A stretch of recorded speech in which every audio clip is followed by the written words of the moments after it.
All right, I'm here with Delaney Miller.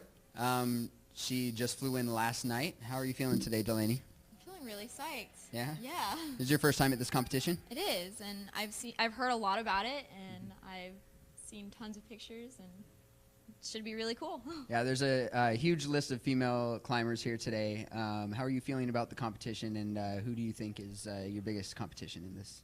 Ooh. Yeah, there's a lot of strong women here.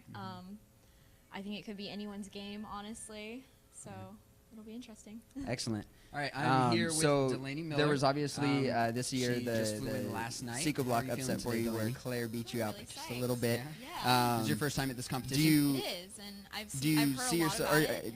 Did you take anything away from that that you can apply back to this competition? I don't know. Like, I guess, like I said, it can always be anyone's game. I know from that comp I took away that I need to work on my power a bit more, because that was definitely a weakness for me, and work on my speed. So that's what I've been doing since then. So obviously this is a boulder comp, and you tend to excel above and beyond in sport climbing. Have you been working on your power in the gym before preparing before this comp? Yes. A little bit more? Yes, definitely. Excellent. And what do you do when you're coming into qualifiers to, what's your strategy coming into qualifiers to try and do your best? My strategy is just to remember that it's for fun, you know? I try not to get too worried about it or too anxious, and just go into it thinking that it's a normal session. I'm just going to go try hard boulders. Excellent. Do you still get nervous before competitions or in finals when there's huge crowds around? Definitely. Yeah. Yeah. Excellent. And let's see. Let's do a fun question. What did you have for breakfast? For breakfast, I had chicken salad and tabbouleh. Excellent. Wasn't much of a breakfast, but I slept in super late, so. Yeah. Cool. If you do make it to finals, what sort of, with an on-site competition, obviously it's a lot more stressful. You have to definitely be on your A game. You can't, you're not watching other people with their beta, and you're having to try and do your best first go. So what do you do to get into the mental state, or what sort of preparedness do you do in order to be ready for like a on-site format?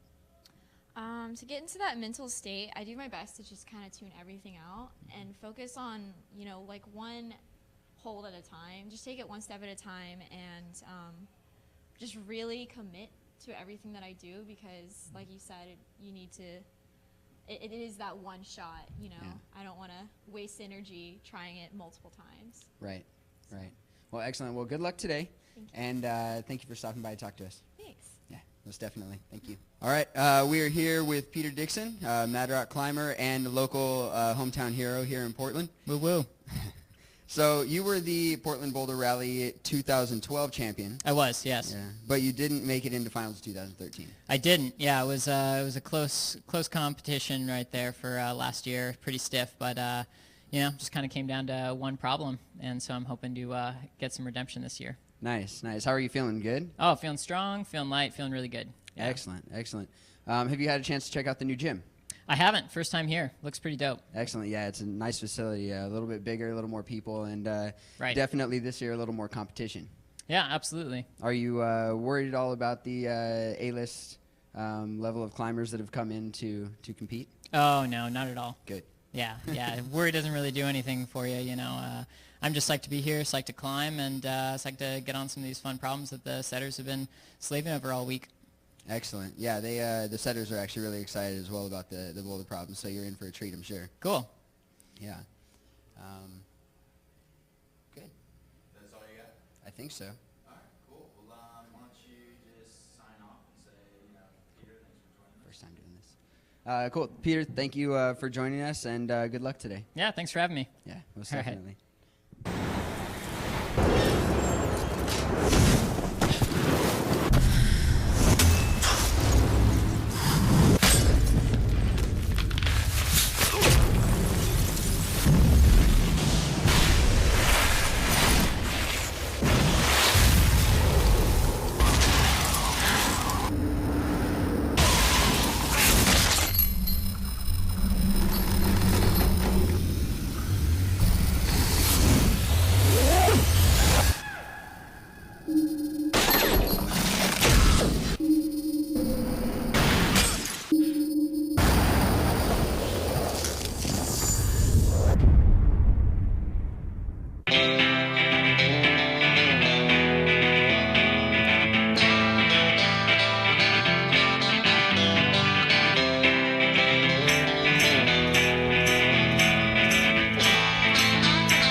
Innovation and quality should not be dictated by how much or how little you have.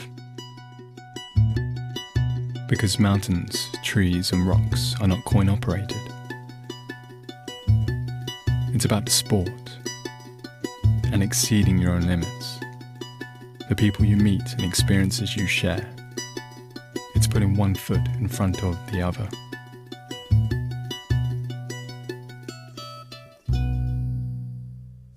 All right, so I am here with Daniel Woods. Daniel, you've been traveling around a lot with Jimmy Webb in the Rocklands and Squamish as well. How has that experience been for you? The experience has been amazing so far. Jimmy has a really cool outlook on climbing, and his approach to it is inspirational. So over the last couple months, have gone to some incredible areas, got to watch him beast it out, and that's been pretty cool to see and get to, just climb on amazing stuff. So no complaints. Awesome. How was Squamish this go around? Squamish was a little bit interesting for me. It's not really my style of climbing. It's like a lot of heel hooks, a lot of compression, not so many holds. So you have to like learn how to grab the crystals and stuff perfectly with the fingers and like find the right body position before moving. Whereas I'm used to just grabbing on and jumping and like very basic style. So it was hard, but it was good. Good. So you're an 8-time national champion. Is there anybody in this competition particularly that you're worried about competing against? Of course, dude, they're all strong. Yeah, right. It's all like, I don't know, whenever I go into events, I just try to like, I'll just take it round by round. Like we have the qualifying round in the morning, just try to make it to finals and then see what they set for us and just go out and try hard on it. It's just another gym session. So How are you feeling today? I'm a little tired right now, but hopefully after the red point round, we'll get a little more warmed up and psyched. So Good. There's a fantastic coffee cart in the parking lot. dude, I'm gonna hit that coffee cart up for sure. Definitely, definitely. All right. So if you make it through the qualifying round, what's your process going into finals? What do you do mentally and physically to prepare for the finals round? That's a good question. Usually every time's a little bit different, you know. I've never been to this event before, so I don't really know what to expect. I hear finals is usually set like pretty like straightforward, like American style, you know. Not really.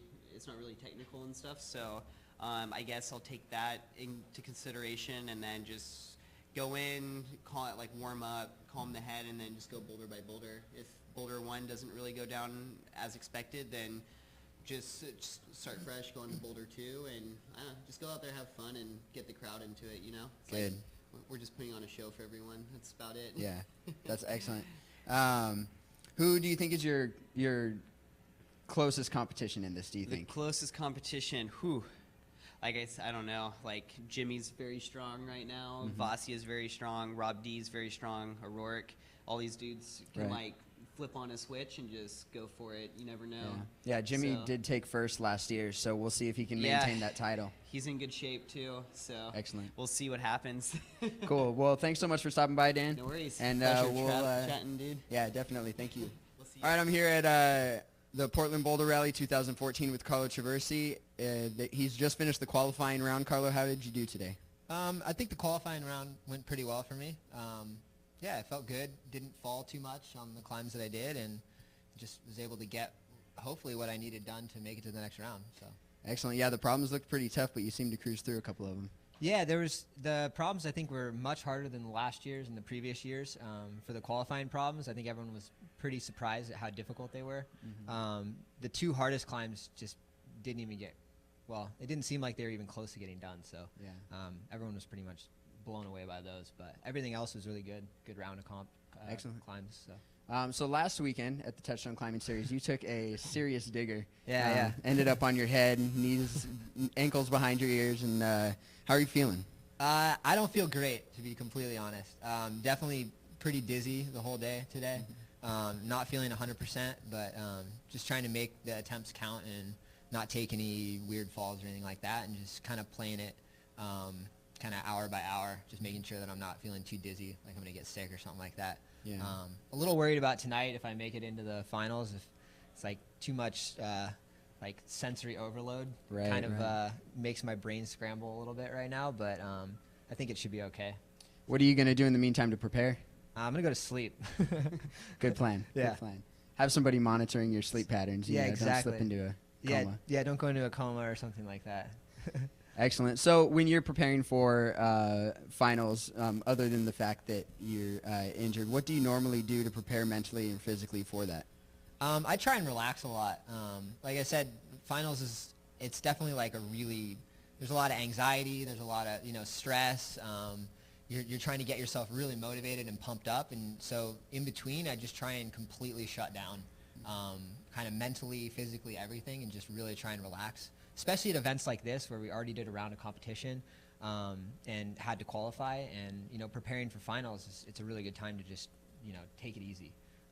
Your body's pretty warmed up, and you just need to get good food, stay hydrated, and just relax. Excellent. And there's a very strong set of guys here climbing. Who do you think is your strongest competitors right now, and who do you think's vying for the top 6? It really depends on the problems that are set in finals. There's a really broad variety of climbers here. People that are good at crimp climbing, people that are good at slopers, people that are good at power problems. The whole board is covered. So it just really depends on what they set. Sometimes, the set for finals will work really well for you and you'll climb really well, and other times it doesn't work out super well. So I don't think I think everyone's got a pretty fair chance. It just depends on how the climbs shake out. Excellent. And you were second last year? Yeah, second last year, yeah. Yeah, and so do you think that you're gonna top that one this year? I hope to. All for right. sure. I'm going to be trying hard for first, so. Good. Well, good luck if you make it in tonight, and thanks for stopping by. Thanks, man. I appreciate it.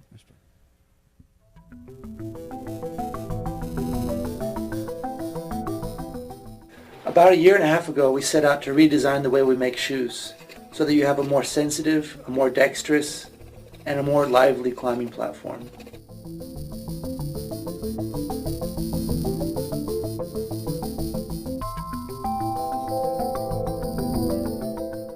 What we have now in the Nexo is that next level of performance. Firstly, it's made from a fairly aggressive shape, but because of the rand and upper is super soft, your feet won't feel like they're trapped in a pair of vice grips. Secondly, we designed and tensioned the midsole of the shoe, the chassis of the shoe, so that it maintains its performance shape for a long time.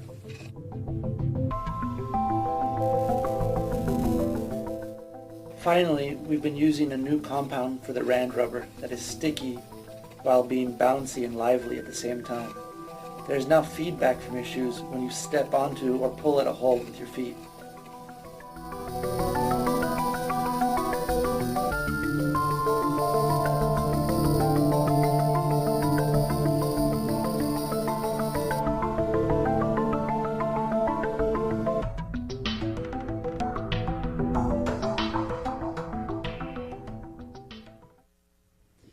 We're here at the Portland Boulder Rally with Vasya Varatnikov.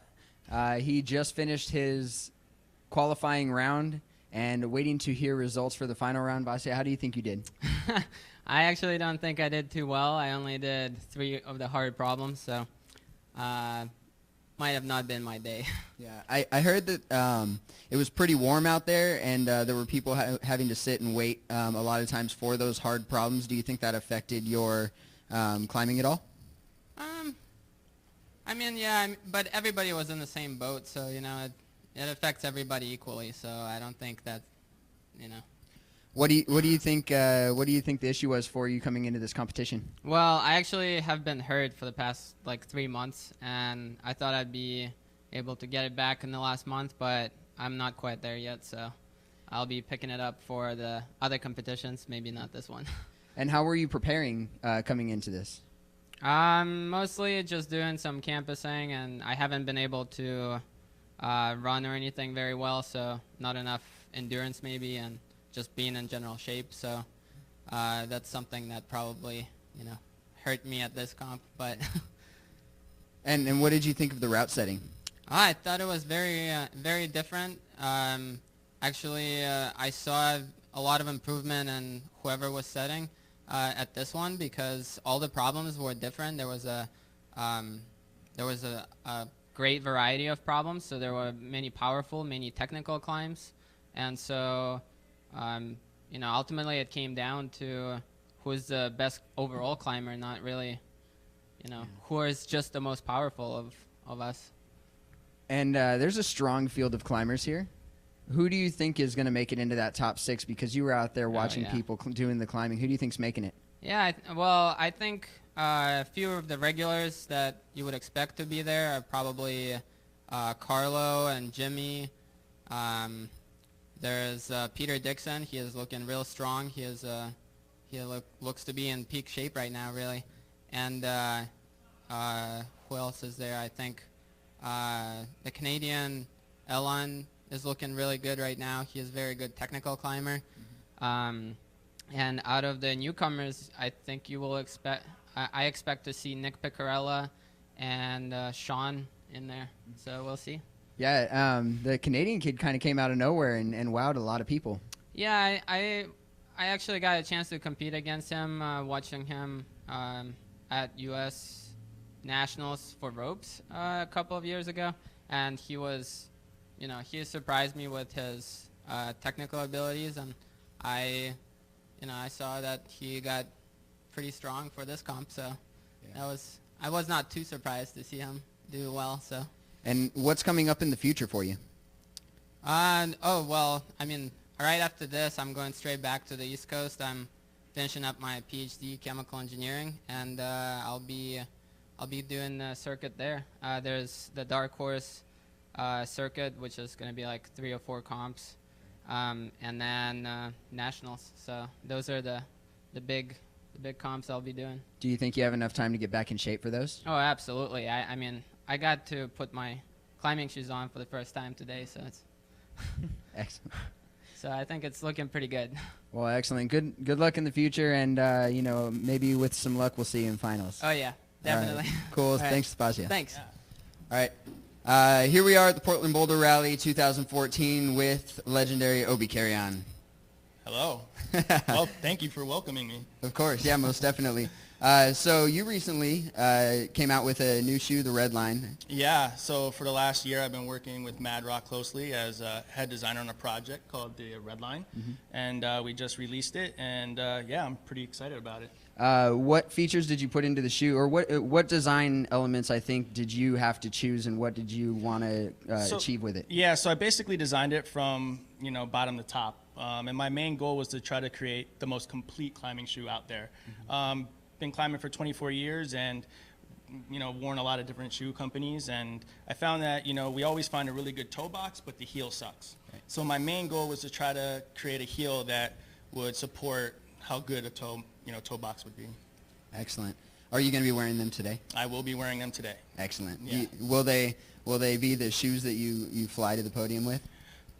Well, I am registered in the 35 and over, so I was really excited to know that was a master's. I'm not really that psyched to know that I'm that old right now. Right, but I think it's really cool, and we'll see what happens. I'm pretty psyched to be in that division just so it's not so competitive and so crazy. I haven't been focusing on competitive climbing in probably like last 10 years. So yeah. When was the last time you competed? I can't even remember. It's all like a fog, I think I might have done a serious comp maybe in 06 maybe. Okay.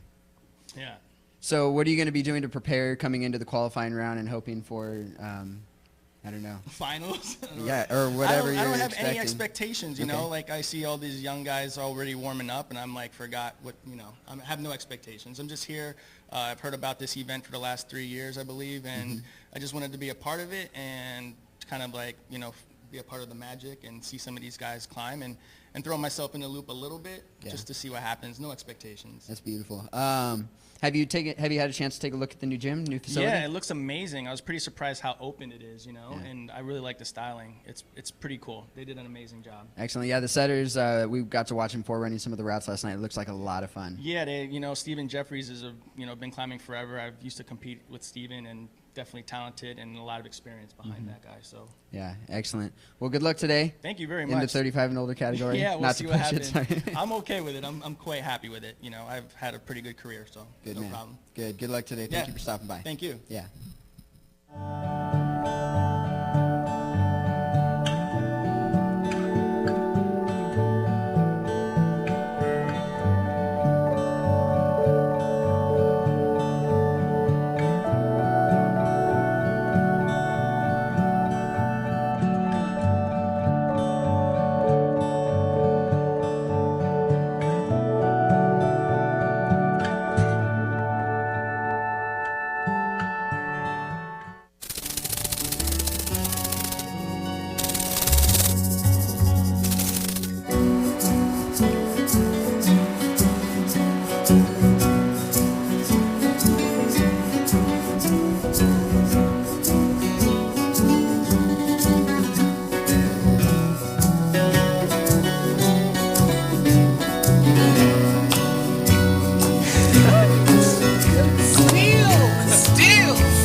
sour cream, cheese, onion, chive, butter, and bacon.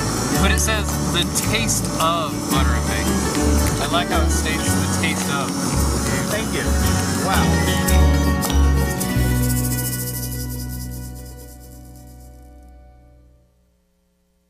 All right, we are here at the Portland Boulder Rally 2014 with Ashima Shirashi. Did I pronounce that correctly? Yeah, you're good. Okay, excellent.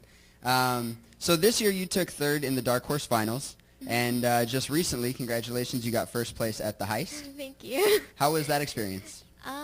Well, it was definitely unexpected because I just went there to, sort of like, yeah, I mean, I'm still a kid, so I didn't really expect myself to win, and yeah, I'm excited. Yeah, good. I think you undervalue yourself. You're a very strong rock climber. Thank you. Have you been to any of the circuit gyms before?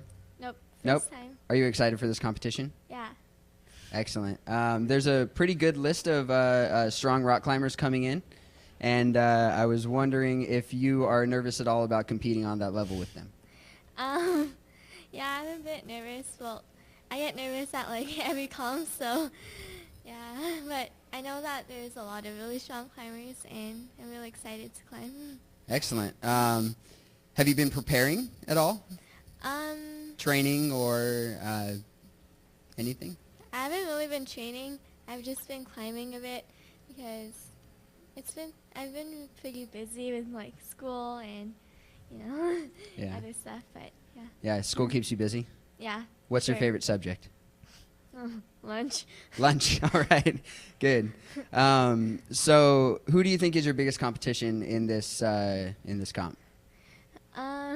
Honestly, I think that anyone could just spin this comp, but I know that Alex is really strong right now. Mm-hmm. So yeah, yeah. Excellent. And how do you warm up and prepare for the qualifying portion of the competition? I just treat it as like any other day and just warm up and relax and just climb. Do you think you have a disadvantage for being so young? I mean, I don't think I've had like as much experience as some of the other climbers, but I mean, I don't think that it's a disadvantage. Yeah. Yeah. Excellent. Well, good luck today, and thank you. you so much for stopping by and talking to us. Yeah, no problem. Thank you. you. I'm here at the Portland Boulder Rally just after qualifiers with Megan Martin. Hello, Megan. Hi, how are you? Good. Qualifiers just finished. How do you think you did today? I had a bit of a rough start. I think I got some food poisoning going on, but I somehow in the second half was able to get a few hard ones, so maybe I made finals, maybe not. Either way, it was fun, so. Excellent. I didn't throw up everywhere, so that's a plus. Perfect. So coming into this, obviously, you weren't feeling so good. What did you think about the boulder problems and the route setting? I thought the route setting was really good. The boulders were definitely hard. I mean, they felt really hard to me at least, and I feel like that was the general consensus. But they were definitely really fun. Excellent. So if you do make it into finals, what is it that you're going to do to prepare for that second round? If I make it in, I will try and just have a good time and read the sequences properly and do my best. Excellent. What do you expect in finals? If I make finals, I would expect to hopefully podium. I guess I wouldn't expect. I would just be psyched to podium. There we go. Excellent. Oh gosh, what was I going to say to you? I have no idea. Okay. I just had a complete brain fart.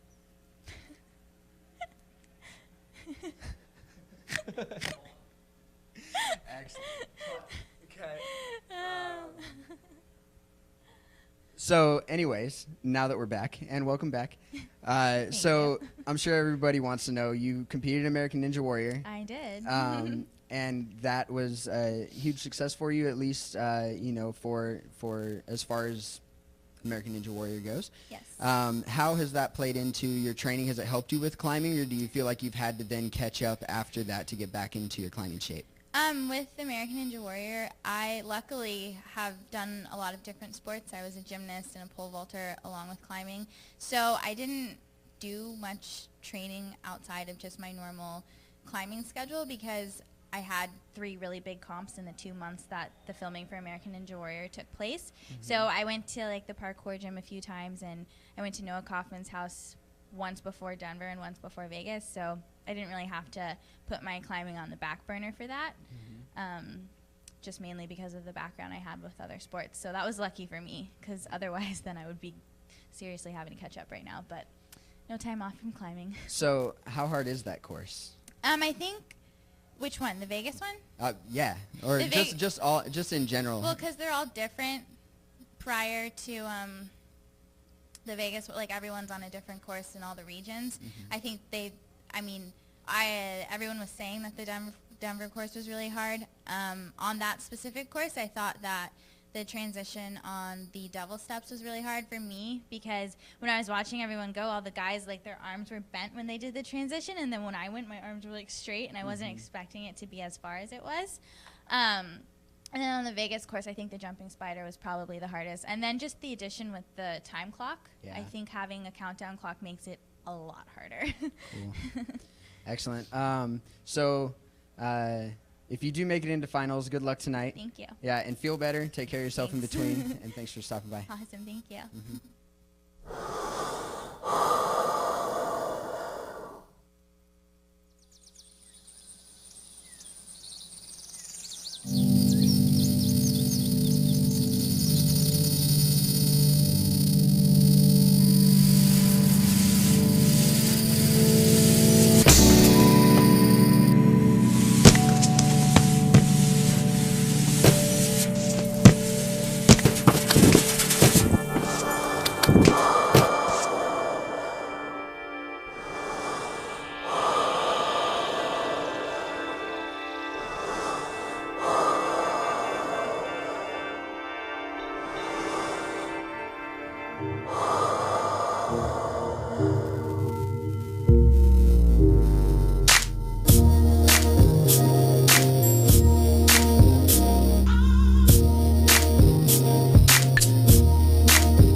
All right, so I am here with Alex Puccio.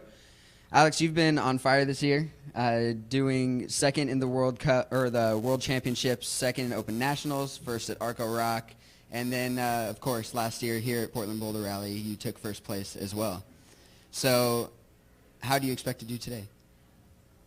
That's a loaded question. I don't know. I never expect to. I don't know. I want to make finals. Of course. I guess I expect myself to do well enough to make finals. But I mean, someone from doing all the World Cups, I realize that anything can happen. So, I mean, in climbing, like, you can feel on one day and off the next day. Anything can happen. So, yeah, I guess I don't go in with like really great expectations or expectations at all. I just have a goal, and then, I know that I can potentially win. I know I'm good enough to win, but it just has to happen that day. So. And have you been preparing this week for the competition specifically? I don't know, not really. Just crushing boulders outside over and over again. We just came from the heist last weekend, and then just traveling a lot. Now we're here this weekend, and yeah, just kind of climbed inside a few times. So. Excellent. What'd you eat for breakfast? We just came from Whole Foods. I love Whole Foods. Had some eggs and some oatmeal and a latte, a soy latte. Excellent. Great. What's your strategy in the qualification round? Try to get the, I think it's like top 5, right? So top 5 boulders done as fast as possible. Okay. So you have more time to rest. Gotcha. And so who do you think is your biggest competition coming into this? Because Angie Payne won second last year, I believe. But there's a whole slew of strong female climbers coming into this competition today. Yeah, there is. There's like a lot of really good. I mean, we were counting last night, and there's so many. There's like, new faces like Claire Burfine, and you have Ashima, she's awesome, and you have there's another Megan Mascarenas, I think, is Right. here, Yeah, yeah. and then you have the usuals, me, Megan, Martin, Angie, Delaney. There's Courtney. I mean, you just have like the list goes on. So you have so many people. So it's I think everyone can be a competition for each other, and it's awesome that the girls is getting harder and harder as well, kind of like comparable to the guys category. So Right. it makes more fun. And you've had an excellent season outside as well this year with 2 14s, how many 13s? I don't know, like 4. 4 13s and like No. 10 V12s, something like that. Who's counting? Yeah, who's counting, right? Just kidding. Somebody's counting. I read it on the internet. But do you think, what do you attribute that to? And do you think it helps you when you get to competitions? It's kind of funny because I just went after Vail World Cup. I decided I'm not going to do any more competitions for a little while for the World Cups. I skipped the last 2 World Cups. I just climbed outside. I was not doing well in the World Cup season before Vail, and I think it's just because I was mentally not there. I was like first going into semifinals and first going into finals, and then finals I would just always bomb it. So I just like kind of just mentally just destroyed. So I decided, you know what, I'm just gonna climb outside and give that a go. Turned out to be a really good go, and had some fun. And and then World Championships came up, which was like 2 months after Vail, and I climbed inside maybe like 10 times or less. And I told my mom, I'm not gonna go. I don't want to go. I don't want to spend the money. It's a lot of money. And she's like, you know what, let me just pay for you to go. I'll do a trip, like I want to go with you. We'll have fun. And I was like, you know what, like if you really want to do that, that'd be awesome. I'll pay you back one day. We'll have some fun. I went and I came second, and I was like 1 attempt from coming first. Yeah. And I was just like, well, that wasn't expected. And it was weird to have no pressure for once, just like going every round thinking, oh my God, it's awesome that I'm here. Semifinals, awesome. Finals, I'm already over the moon. And then it just kept on going up. So it was a pretty cool feeling. What do you think is your biggest, what's the thing that you do the most that you think leads to success? Is it remembering to have fun, or like what is it that you do? I think that is really important. And when you lose that, which I think I lost a bit of that during this last World Cup season, just remembering like why you're there, why you do it, you love doing it, and it, when it starts feeling like a job and pressure, like you just sometimes for some reason don't do as well. And I just wasn't enjoying the whole process. And I think part of it is that, right now the U.S. we don't have funding, so I didn't have very much money. I'm over there. I'm stressed about that, and then I'm not doing well. So it's just like, the snowball effect, just like it kept on like, just, all the stresses kept on adding, getting bigger and bigger. And, afterwards, I think that's when I came home and I was just like, I'm psyched to like go outside and have more than 5 minutes on a boulder problem. This is gonna be great. Even though I still did them quick and you have that mentality, but it was just like awesome to like, relax. So do you think that you have a new outlook on competition climbing now that you've kind of realized that you were stressing yourself out? I think it was good to like, I don't say it's new. It's something that I had before, and then I lost it, and now I've like relearned this, like, or remember, I guess, the feeling that, it needs to be fun, and you always need pressure. The pressure just helps you do better. Yeah. But just realizing, it's something that you need to realize why you're doing it, and don't forget the part of you're out here having fun, and you're so lucky, like, to travel the world and do this. That's awesome. Well, thank you so much for stopping by, and good luck today. Thank you. Yeah. So I'm here at the Portland Boulder Rally 2014, dual interview with Alex Johnson and Angie Payne. How are you guys doing today? We're good. We're good. We're reunited. We haven't seen each other in a while. We're psyched. Besties. What? Excellent. And are you guys prepared for this competition? No. Good answer. Yeah, partially. Yeah, I'd like to think I'm a little bit prepared. Maybe more than probably more than me, yeah. Summer's like a lax period for me with climbing, and technically we're still kind of at the end of summer, so I've been climbing again for like 3 weeks. Okay. Yeah. Have you guys taken time to prepare for this competition, either indoors or outdoors? I've been climbing inside a lot. I've been doing a lot of competitions, but in and out, trying to get out as much as I can, so I'd say sort of. Excellent. Yeah, the last few weeks I've been doing a lot of private lessons, so I've been climbing a little, but mostly teaching. So yeah, it counts. That's climbing a little. What did you guys have for breakfast today? Bagel sandwich. Some horrible hotel food. Awesome. fake eggs. So, Alex, you've been in this competition the last 2 years. 3 years? Maybe 2. 2 years? Yeah. 2012, you ended up in first place. Mm-hmm. Last year, you ended up in third? Mm-hmm. Tied for third. Tied for third, yep. Correct. And Angie, you got second last year. I did. How do you guys feel that you're going to compete with such an awesome list of female climbers here today? Huh. Yeah, it's going to be rough. I was texting Angie this morning saying that my goal was to only get beat by 3 children. Awesome. So children meaning 18 and under? Yeah, so like Big Claire, Mascarenas, and Ashima. Perfect. Well, there's your 3, so that's perfectly acceptable. Plus Angie, Megan, and Puccio. So hopefully they take 9 to finals. Oh man, what was the question? How do you think you're gonna do? Oh, I don't know. I have no idea. It's like everybody gets tossed up in the air, just like every other competition, and see where we land. But the field's hard, so yeah, I know that. But climbing's such an obscure sport anyway that it's hard to be consistent. Like if we were all climbing on the same exact boulder problem every single competition, I think that we would see really consistent results. But because the climbs are so different and the angles are so different and the settings so different always, like it's really hard to be consistent all the time. Yeah, you got your good days and your bad days, and you'd always hope it's a good day. Mm-hmm. And everyone else having a bad day. So you guys... I'm going to have a good day. I don't know about you. We'll see. Way to be positive. So you guys obviously are teaming up for this interview. Are you planning on trying to double team the competition? Do you guys have a strategy? Yeah, I was going to go around and wait until everyone was sitting and step on their fingers. Perfect. Yes. I can't tell you what it is. I mean, we can't. Oh, I just blew it. We're real secretive, So, obviously. Other than the double teaming and trying to undermine the competition through secretive means, injury, pain. What's your strategy going into the qualifiers?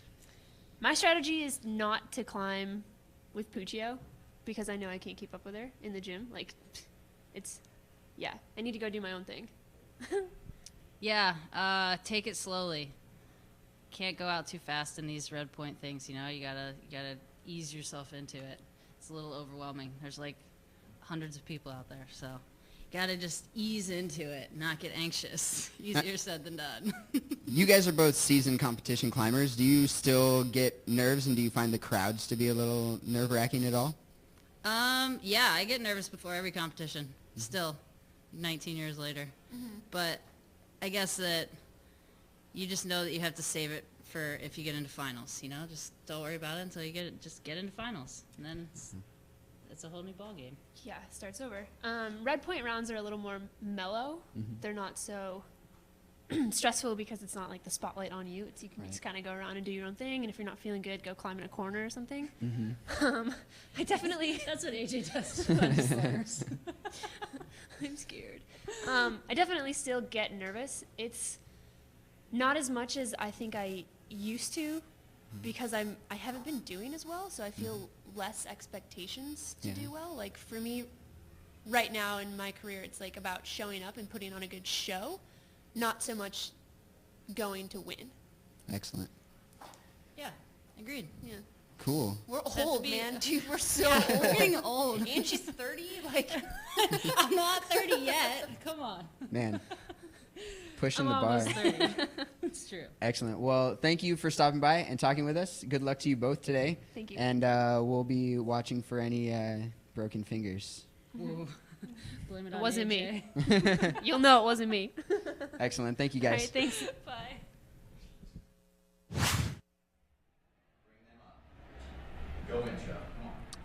Good evening and welcome to an absolutely jam-packed circuit bouldering gym in Tigard, Oregon. We are live all night with the final round of the 2014 Portland Boulder Rally. Tonight we will see 6 men and 6 women competing for their share of a $10,000 cash purse. Welcome inside our broadcast booth here at the Circuit Bouldering Gym. I'm Brian Runnells with John Blomquist, and we're really excited to bring you all the action tonight. But before we get a look at our final round, let's take a look back and see how we got this far from our qualifying round earlier this afternoon, see how we got down to our 6 finalists for the men and the women.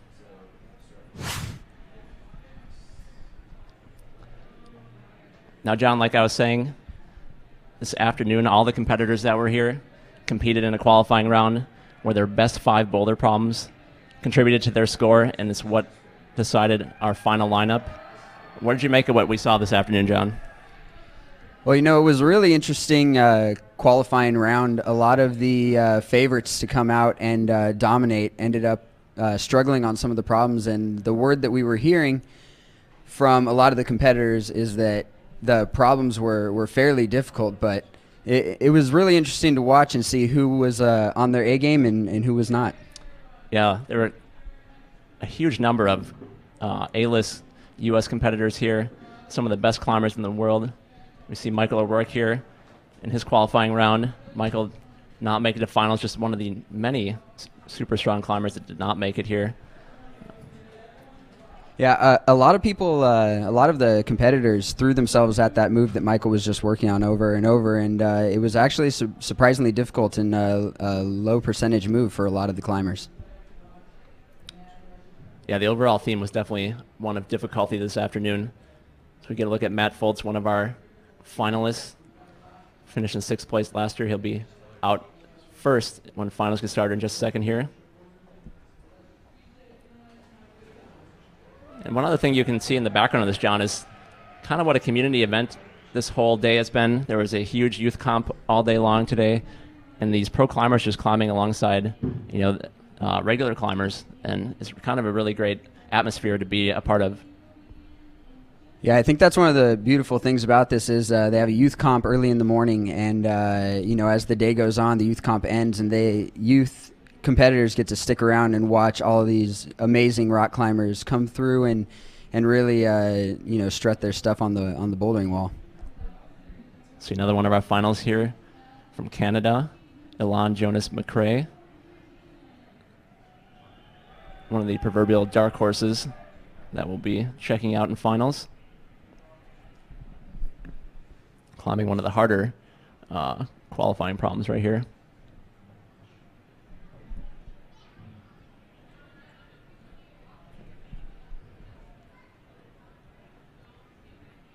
McRae was really a fun climber to watch. A lot of the competitors were walking around, you know, saying, wow, have you seen Ilan crushing the boulders pretty much the whole day through?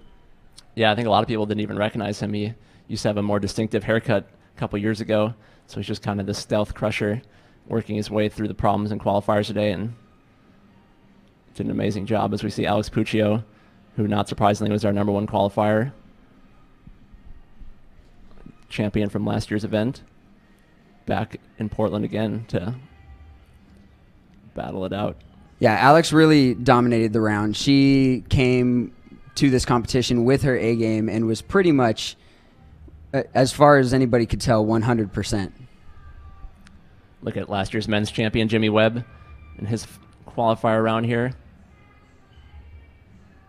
doing what he does best, jumping between holds, and that usually doesn't happen.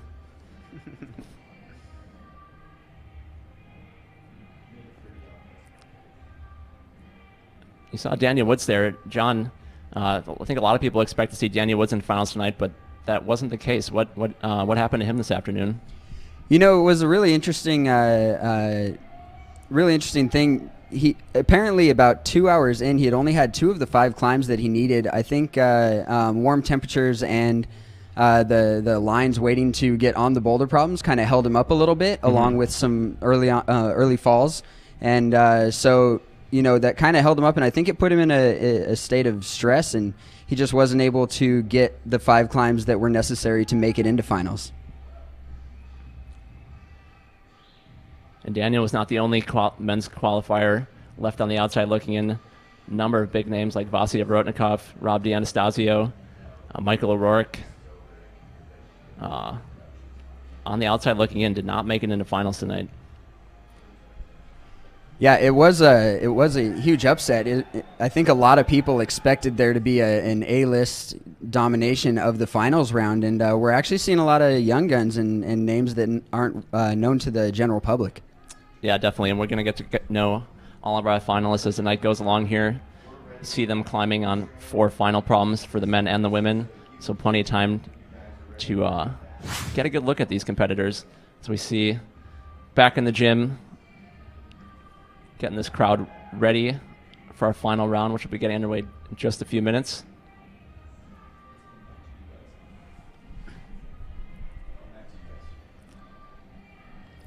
All right, John, like we were talking about, it's really a mix of competitors in finals for the men and the women, some established names and some up-and-coming names. What are you expecting to see on the women's side tonight? Well, you know, Alex Puccio's really had a firestorm of a year. You know, outside she's been crushing 12s, 13s, 14s, Arco Rockmaster. She was first, Munich World, she was second. She just took second to Ashima, which was kind of a surprise at the heist. Yeah, last weekend. Yeah, so, I mean, she's definitely a favorite to win, especially after a qualifying round. However, there's a very strong round of female competitors. Yeah, and what about for the men? No Daniel Woods, no Rob D'Anastasio, no Vasily Rodnicka, but a really solid field of finalists, led by Carlo Traversi, who came in first place in qualifiers. Yeah, you know, it was... I was really wondering if Carlo was going to show up. He had an injury earlier this last week at the Touchstone Climbing Series and said that he was feeling a little dizziness and so on and so forth. But he came into this strong, flashed a couple boulder problems, and ended up on top. Yeah, he seemed to be done with his qualifying round in an hour or something. He just very efficient. And then some of the other competitors, Matt Foltz, Sean Bailey is a name a lot of people probably haven't heard of, but he's a very accomplished youth climber coming into his own right now. Jimmy Webb is in finals. It should be a great show. Most definitely. And, you know, I think Jimmy was expected to make it into the finals, and here he is sitting in third place when last year he took first. So we'll see how the competition plays on. Yep. Nope, you can't win the comp unless you make it into finals. And we're about to go meet our competitors here in just a second. All right, let's go down to our athlete introductions. Okay, so to start, we will begin with the women's finalists. And in 6th place, Megan Martin. Congratulations.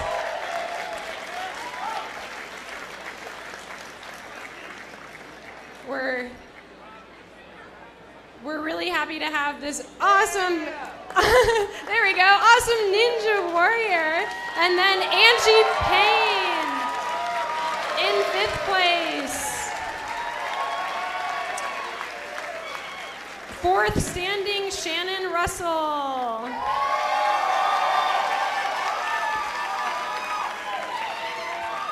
3rd standing, Megan Mascarenas. 2nd standing, Ashima Shirashi.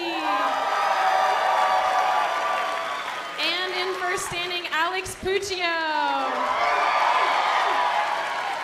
Welcome to the Portland Boulder Rally, ladies. This is the finals. You're in for a treat. On the men's side, we have in 6th standing, Matt Foltz.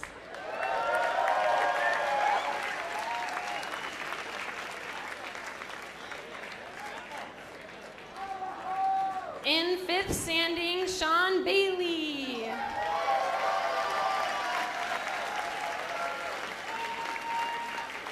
Fourth standing, Alon Jonas McCrae. 3rd standing, Jimmy Webb.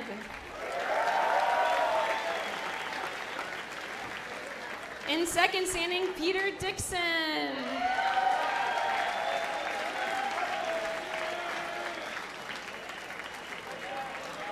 And in 1st standing, Carlo Traversi.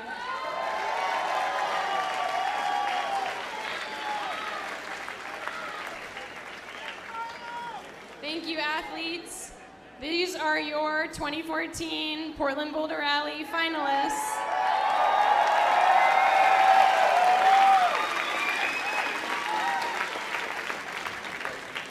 So just to explain a little bit about the rules, there will be 4 boulder problems with no preview. We will run all competitors through a problem before moving on to the next problem. They get 4-minute climb per problem, and they can pull on 1 second or more if that's left on the clock for a finish attempt. And there will be one time clock, so one male and one female will always start their 4 minutes together, and only one male and one female will be climbing at the same time, so no one else. How the scoring works is it really matters about topping out the problem. So most tops wins, period. If there's a tie for tops, then it goes to flashes. If there's a tie for flashes, then it goes to total points. If there's a tie for total points, then it goes to attempts to the top, and so on and so on. So in any case, that's... Welcome back to the broadcast booth. Thanks to Chloe for that great athlete introduction. And just to reiterate the format that we're going to see tonight, each of these competitors will be competing on a set of 4 boulder problems, and they have 4 minutes to try as many tries as they want. The scoring that we use is very simple. Climbers will be ranked by the number of problems they finish, followed by the number of problems that they flash or finish on their first attempt, and then by the number of points. And points is just based on the individual holds they reach on each problem. We will have scoring updates throughout the evening to make sense of what's going on, where your favorite climbers stand, so stay tuned for that as we get a look at our first climber here on the women's problem, Megan Martin.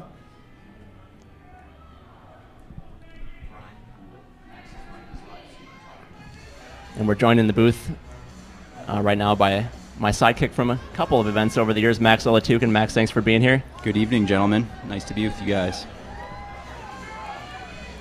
So we see Megan working her way up problem number 1 here. Max, you competed this morning in the men's field. Give us your sense of what we're going to see here tonight after competing with some of these male competitors. Well, last year I was involved with this event on a setting basis, and this year I had some prior engagements and opted to compete.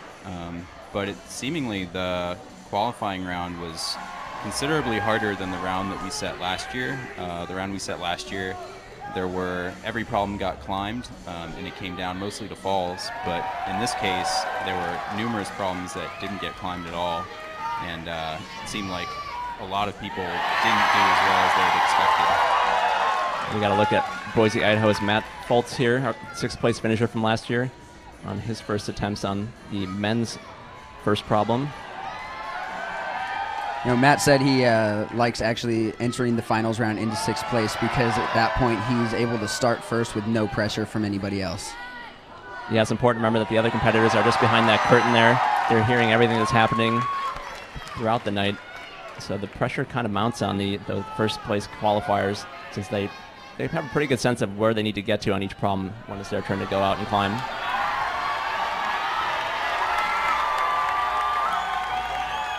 And this first women's problem is super physical, and Megan doing a really nice job. I don't know if you guys can see on the live stream, but that last volume is not flat. It's actually slopey, and you've got to control that slopey part. Nice work by Megan Martin, finishing her first problem as Matt Foltz nears the end of his. That was really impressive from Megan Martin. She was not feeling well. She looks good right now. Yeah, she came in with a stomach bug, she said, and was not sure how she was going to be feeling in this finals round. This is not an easy mantle we're watching, by the way. And there's nothing for him to use his hands on unless he can fully stand up. There we go, with his hand on the arete. Oof.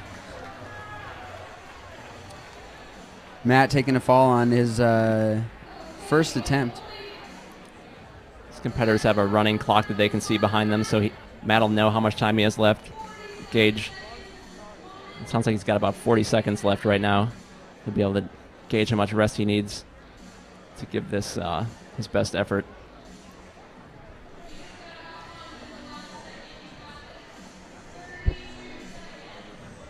About a half minute left for Matt Foltz here on his first problem.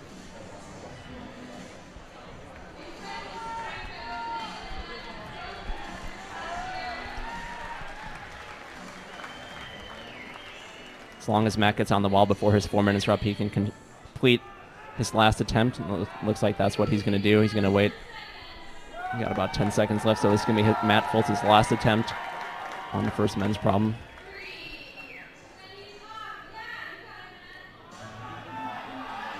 Some really interesting use of the terrain by Dave Wetmore, Stephen Jeffrey, Kasha Pietras and company that helped set these finals problems. This wall is pretty interesting, and they've got a lot of fun volumes to play with, turned into some pretty interesting climbing.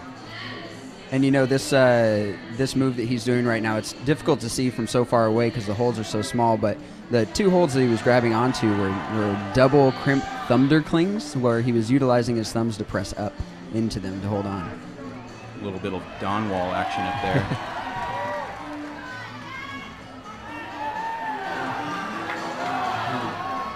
I think this is meant to be a 1-2. Well, it's a good thing that Max has that huge reach that he's able to utilize.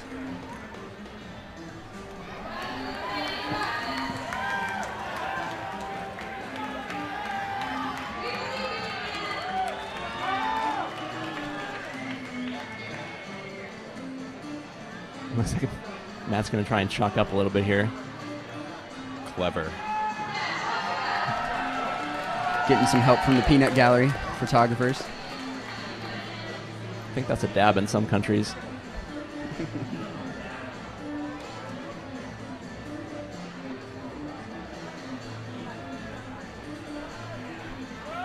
Looks like Matt's going to make his way around the corner here.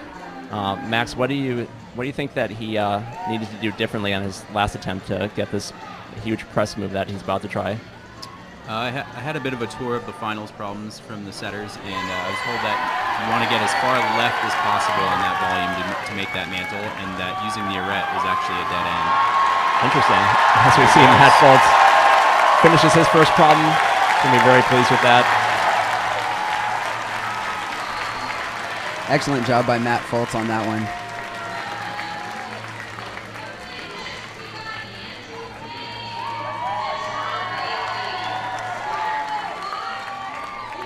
Going to get a look at our fifth place qualifiers now. One needs no introduction and one may be new to some folks. On the left we have Angie Payne, longtime competitive climber, multi-time ABS national champion. One of the good folks in the climbing world. You know, Angie was one of the first women to climb V13, and she recently did her second one, Freaks of the Industry. So she's definitely still top of her game, and it's great to see her in the finals. Yep, and over here on the men's first problem, we have Sean Bailey. Weighing all of 105 pounds, if I remember correctly. Sean is one of the best youth climbers in the country. He won ABS Nationals in his category this year and just took 6th at the recent Youth World Championships down in Noumea, New Caledonia for lead climbing. So Sean, good at all forms of climbing. See how he negotiates this move here. Suspect it might be a little different than what Matt did. Oh. And there's the attempt at the 1-2 that Max was talking about. As you can see, his reach is significantly shorter. Definitely a different build than Matt Foltz, that kid. Yeah, we're going to see all kinds of different styles, body styles tonight. Such a diverse range of ages and climbers. It's going to make for very interesting finals here at the 2014 Portland Boulder Rally. Get a good look at Angie Payne, our second place finisher last year. Runner up to Alex Puccio. See if she can improve on that this year. This women's first problem is super physical. About a 3-finger pocket she's got there. A huge powerful move out left. Trying to take as much weight off as she can with her feet there. Bicycling on that big orange blob.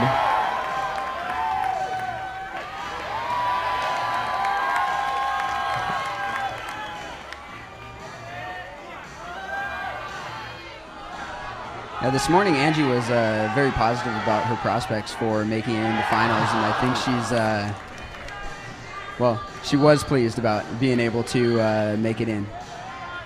Yeah, I think she's going to have another attempt on that for sure. See Sean Bailey struggling to figure out that drop-down move on men's number 1. definitely seems considerably harder than the Matt Foltz Reach Beta. Yeah, most definitely. You know, these problems tend to favor some in certain aspects, and others, you know, struggle in certain ways. And Sean has a lot of competition experience, so definitely has the capability of figuring out tricky moves, difficult sequences. And he knows how to manage his time here.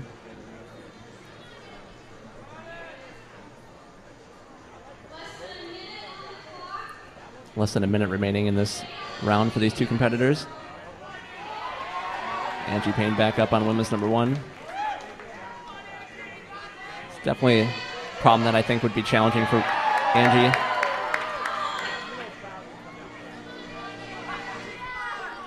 Really powerful move coming up here. See if she can get her foot over. Yes.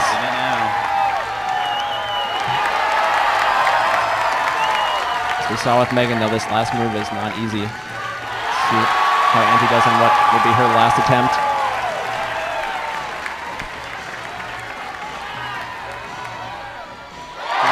She's got top on women's 1 for Angie Payne. Always nice to start off finals with the top. As we see Sean Bailey negotiated that move. He's utilizing that knee bar to get a good rest before having to work that final section. Sean Bailey, mostly a sport climber, definitely no stranger to knee bars.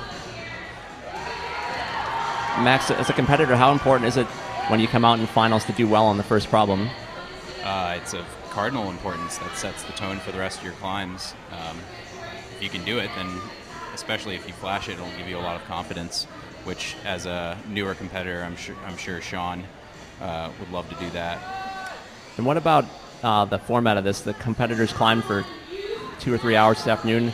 Are they feeling tired right now? Are they feeling pretty fresh though? What's their mindset physically?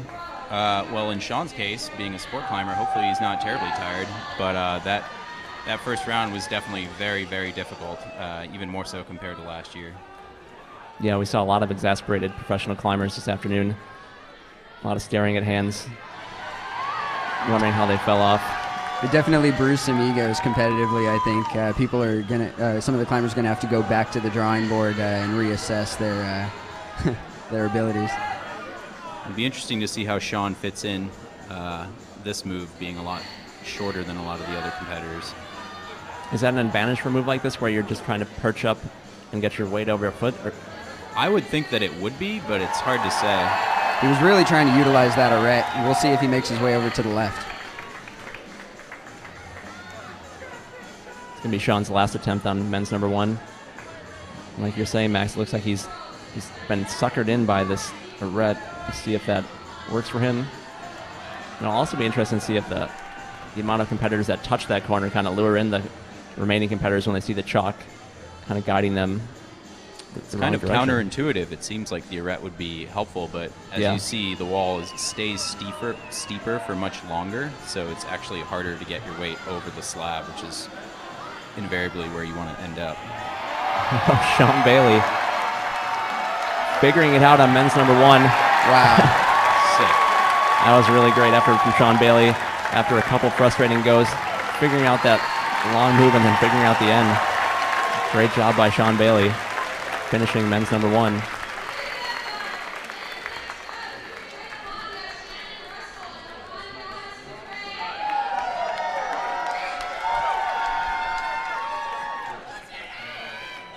Move on to our 4th place qualifiers here. It's Shannon Russell on the left there from Team Vertica World. We'll be looking at women's number 1. Shannon's one of our dark horse climbers, the much ballyhooed dark horse. Always popular with the at-home viewers. Drink. See how Shannon negotiates his first women's problem. Now we're there for the men. Out of Canada, we have Ilan Jonas McRae. This unbelievable climber out of Canada. We were all very impressed with Ilan this morning. I think a lot of us hadn't climbed with him before, and some of us, I didn't recognize him personally, but he's very accomplished. I think he's very close to climbing the singularity, which would be very impressive. And I've heard it might be the hardest boulder problem in the world. I did read that on the internet this week. Some viewers may somewhat recognize Elon from the SCS Nationals broadcast last year, where he had dreadlocks and finished, I think, in the top 5 or so. We had the opportunity to speak to Elon over in isolation, and when I asked him how the morning went, the qualifiers, he said it was his style, and when I inquired further, he said hard moves on crimps. So we'll see how he deals with this first boulder problem and the problems following. He definitely has some of the strongest fingers I've seen. Seemingly can just pull on any hold as far as he needs to. This is definitely not a crimp problem here. He seems to be having an easy go with the first half of this problem that was giving some of the other competitors a challenge. He's another one of these seasoned youth competitors. He's not really going to be too nervous on the stage, I don't think. This being more of a party trick problem, it might behoove people to climb it very quickly, and it might get them a leg up, because anyone can fall in a party trick problem. That's a good point, Max. 4 minutes goes by really fast when you're out there on the wall. Usually only time for 3 or 4 attempts. See how Elon negotiates this next section.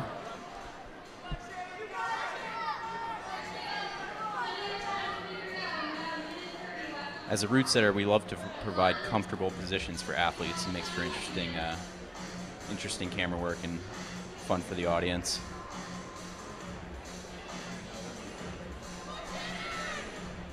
I think Elon is another climber that maybe specializes more in rope climbing. You're seeing that here. He's pretty comfortable just hanging out, taking his time. He's trying to spot that foot around the corner to try and get up on the next volume. Those volumes, by the way, made in-house at the circuit. I was just speaking to the head route setter here, Royce, and he was telling me about the process of making them, which is advantageous to this competition because nobody's really climbed on the shapes before.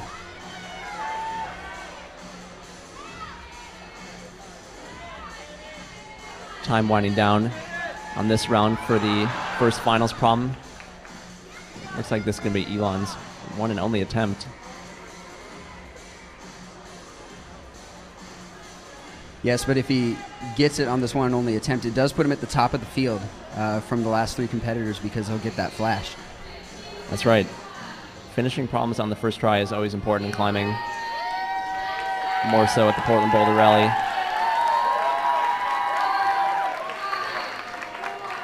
Elon getting his money's worth. Rebate move. Doesn't look too rattled. Sports action.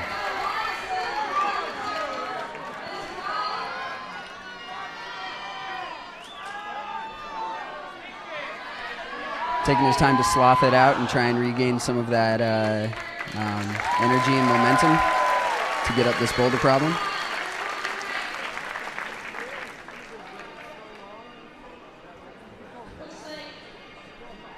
Oh no. I think he might be considering going back to the rest, which would be kind of unprecedented. Moving backwards is always a risky situation when you're on a boulder in an on-site competition. I'm not really sure if he's trying to save up energy here or if he's unsure as to how he's going to go about finishing the problem. Here he goes.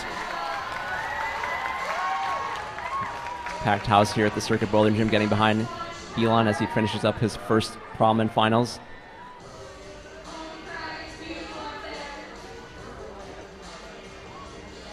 He is getting his money's worth here on this first finals problem. Taking the entire 4 minutes plus. As Max said, this is not an easy move, and even though he looks like he's in a restful state in such a way, but he's definitely trying really hard to stay on the wall right now. He also knows that this is his only attempt, basically, so he needs to make it count. He doesn't want to make any, sudden moves or do anything risky. So he's taking his time, feeling out the moves. No rash decisions here. Nope, never.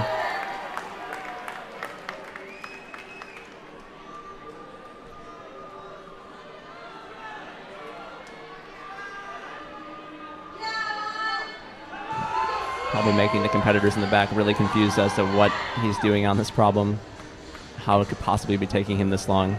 That's a great point. And as you can tell, getting up on top of that mantle isn't necessarily as restful as it could seem, because he's going back down to kind of reassess and try and gain some of that muscle back.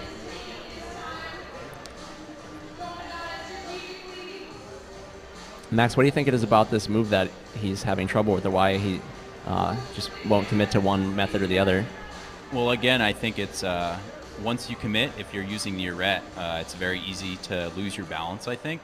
And I don't think he's quite tried going to the very far left end of the volume yet to do that mantle. You see him leading with his left foot this time. It's going to be really hard to press out with that foot. I don't think this is the method. We have seen crazier things in boulder competitions. Oh. There he goes. And he's done. That's going to be it for Elon Jonas McRae and his first finals problem. That might prove costly. Close. That it might, Max. As we see our next competitors come out, now's a good time to remind all our viewers that we'll be looking for your feedback, support, input, all that good stuff on social media tonight, in the YouTube chat room, and on Twitter using the hashtag Portland Boulder Rally. Let us know how you're liking the show. Let us know who you're rooting for. And thanks for tuning in as we see Megan Mascarenas, our third place women's qualifier, eyeing up women's number 1.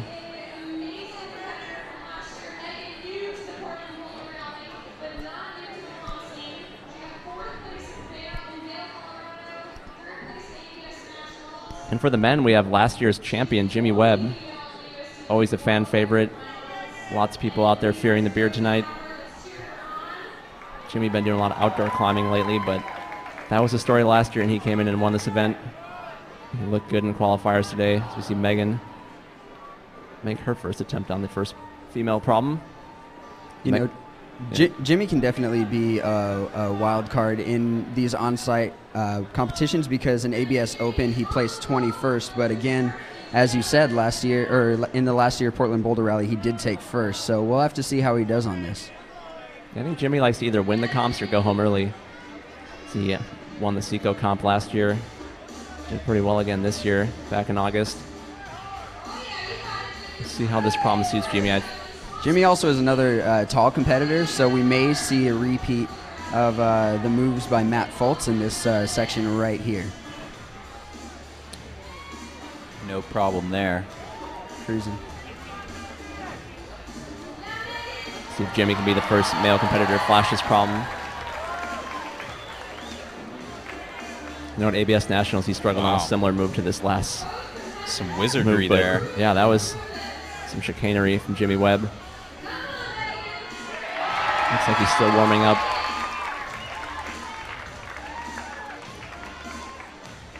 See how long it takes Jimmy to figure out this mantle. He has been in Squamish recently. Yeah, climbing on granite's good for your mantling skills. He's very close to that top edge, but he felt his weight lean back, and he backed off from it a little bit. And we're seeing the time pressure these climbers are under. I think if they had longer, they would be able to figure that move out pretty easily, but they know they only have a couple of attempts. Every attempt matters. As Megan Mascarenas tops out women's number 1. I believe that was a flash. That's going to put her in early first place. Megan quickly becoming a seasoned competitor. Yeah, Megan, I think only 17 years old at this point.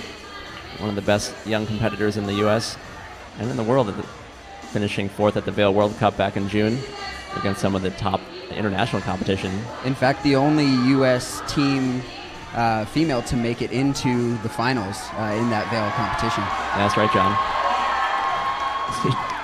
Jimmy Webb looks like he's going to pull it off. Her flash of men's number 1. Sweat. Looks relieved. I think he's probably hoping there are no more slabs in this competition, but we will see. There's still 3 problems to go for Jimmy. He's going back to ISO to hang out. As you can see, that puts Megan on top, Megan Mascarenas, and that's going to also put Jimmy Webb on top. We'll have live scoring throughout the evening here, so you always know where your favorite competitors are in the standings.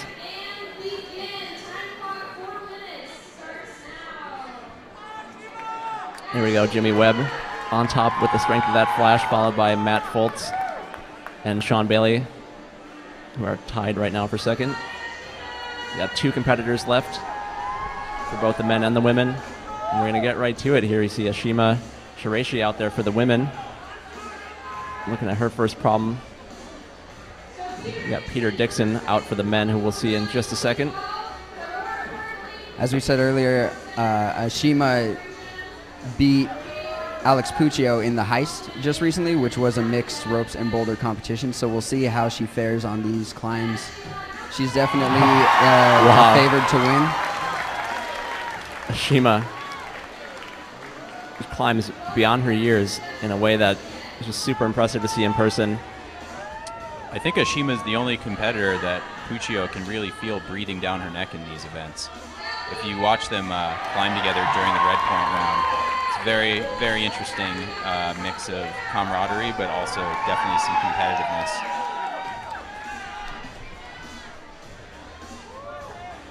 Ashima is one of the best young climbers in the entire world, doing things that have never been done before. She comes off that big orange blob. John, Ashima has really a track record in climbing that most adults would kill for, and she's not even in high school. Yeah, you know, she's a young climber, and she hit the first, as I said, in the heist, and also this last year in the Dark Horse Series, she ended up third, and it's just amazing to watch such a young girl be able to maneuver such difficult moves that sometimes often stump seasoned climbers. Oh, Peter Dixon, local favorite, sticking that move.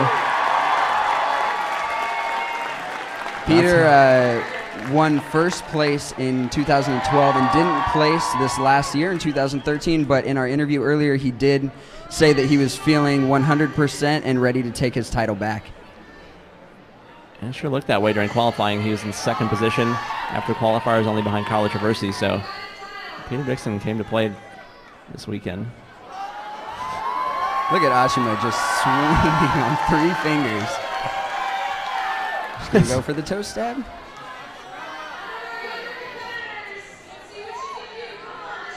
Looking a little confused on this boulder. Doing her best Alex Puccio impression. Just campusing through that move. No feet, no problem.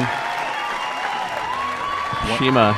One of the cutest things ever is watching Ashima sign autographs for 8 and 9-year-old girls, being maybe only 4 years older than her herself. She's an incredible climber to watch, that's for sure. You know, speaking of that camaraderie earlier, I watched Alex Puccio top a boulder out on one side, and Ashima had topped it out on the other side, and when they got to the top, they gave each other double high fives and a hug, and I thought that was just a fantastic thing from 2 competitors. Let's see how she negotiates this last jump move. Oh, no. Just a bit shy of that finish hold on women's number 1 from Ashima Shireishi. Looks like she has time for another attempt, though. She is still probably the shortest competitor in the field. I think she may have topped 5 feet this year.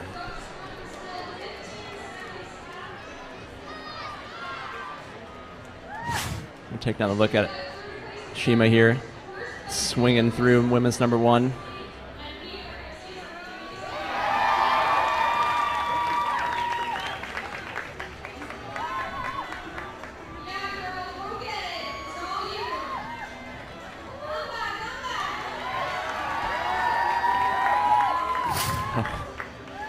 Some incredible power for somebody her age. See if she can do it again here. She knows how to do this move now. No problem this time. I wonder if she will opt for the double dyno like she did at the start. Interesting. Definitely takes a little more commitment to lead with both hands, but even at her young age, she's becoming a seasoned competitor. She knows how to do these tricky moves. She knows how to climb with that confidence that you need.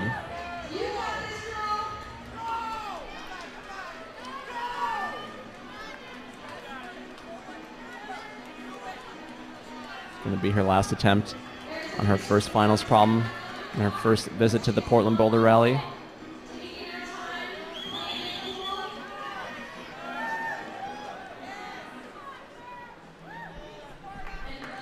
Just chilling.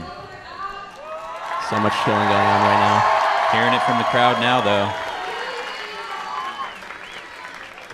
Crowd is really packed in here. Standing room only at the Circuit Tigard here in Oregon.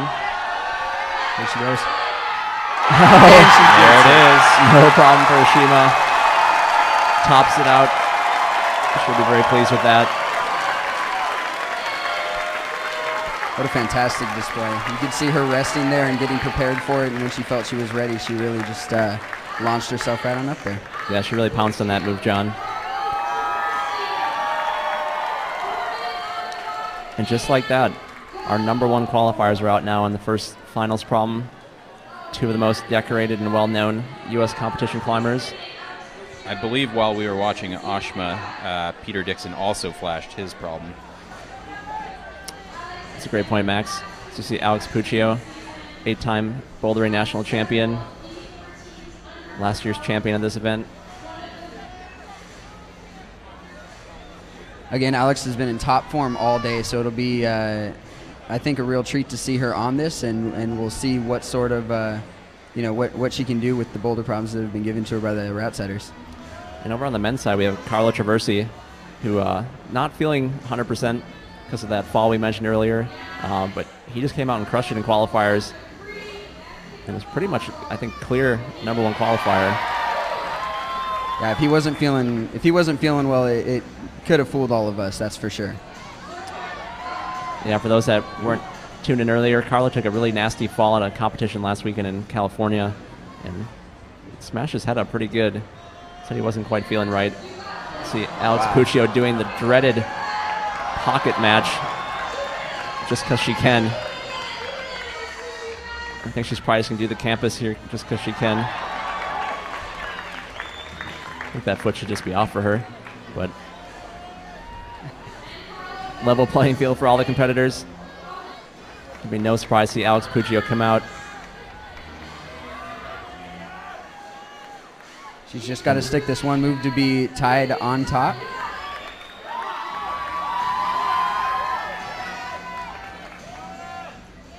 And an easy flash for Alex Puccio with the pull-ups till now failure. Patented pending pull-ups on the finish hold.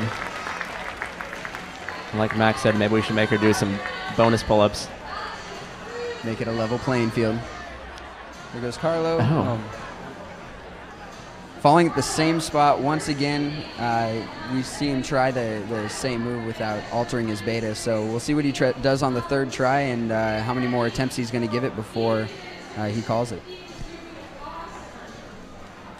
Carlo usually very spry with those types of moves, kind of surprising.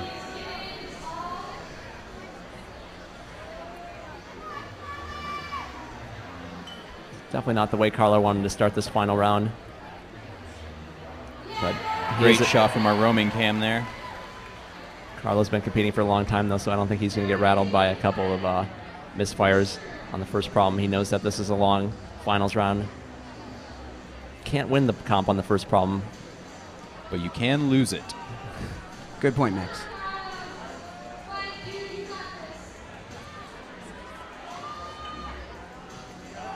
Oh.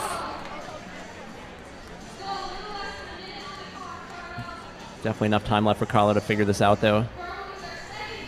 Looks like he's starting to feel a little bit of a time crunch.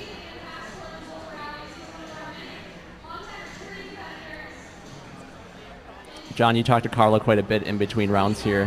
What did he say about how he was feeling going into finals? You know, he said that he was going to take a moment to go out and take a nap in between when I asked him what he was planning on doing to prepare for finals. I think he was trying to gain some of his composure back. We'll see how that paid off for him, you know, making that move again. Yeah, he was a little concerned about the atmosphere here in finals, not being good for his recovery, but there he goes. Looking good at this point. When we were warming up this morning, Carlo said that he had only climbed 3 times in the last month.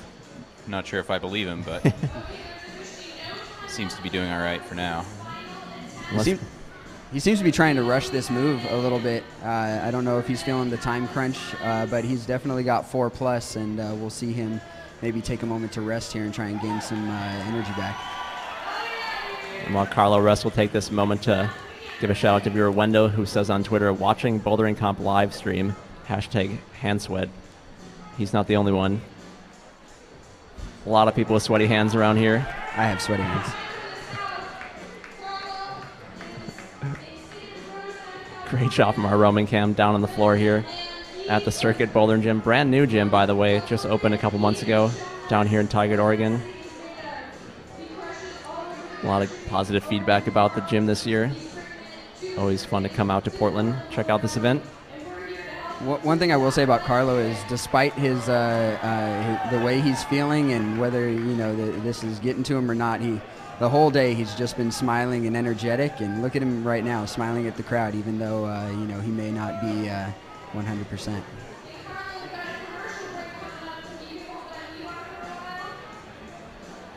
Really struggling to get around this corner. Having a good time, though. That's what it's all about next.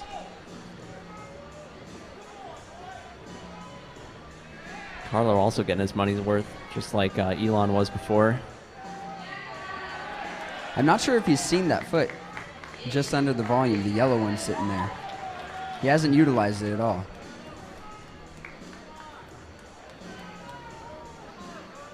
Carlo really making the announcers work for it here.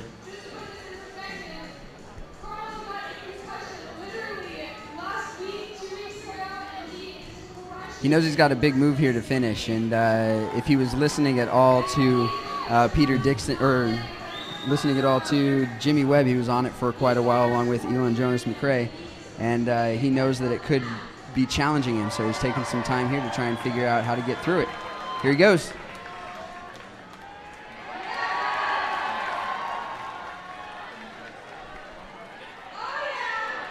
Okay. Whoa! Oh, devastation for Carlo Traversi. That's going to be it for him on men's number one. No top for our number one qualifier. Gets a consolation from one of our route setters over there, Stephen Jeffrey. All right, that was a great first final problem. We're going to take a quick break. We'll be right back.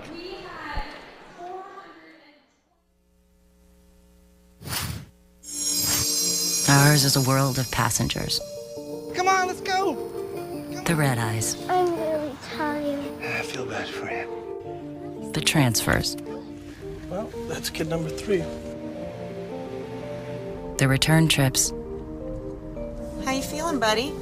I'm fine, Dad. The day trips. I get it this time! The carpools.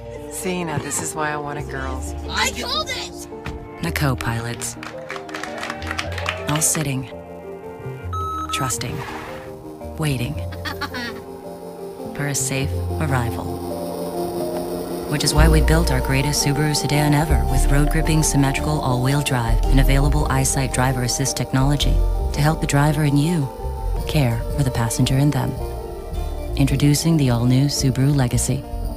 It's not just a sedan, it's a Subaru.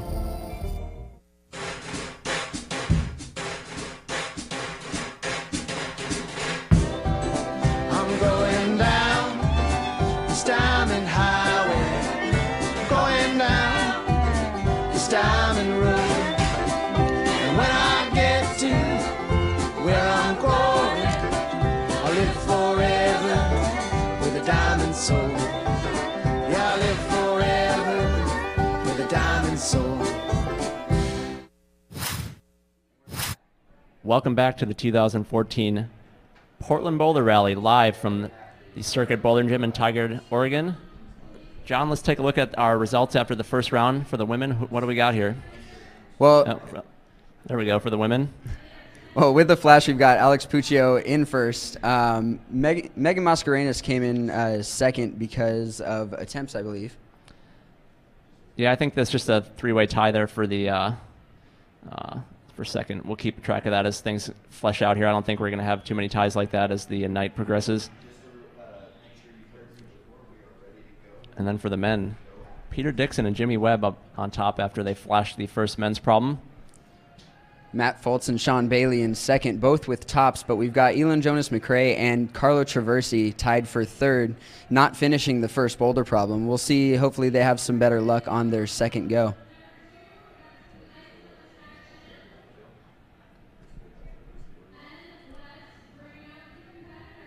We're going to bring out our competitors for their second problem of 4. Remember, each competitor gets to climb on 4 separate boulder problems tonight.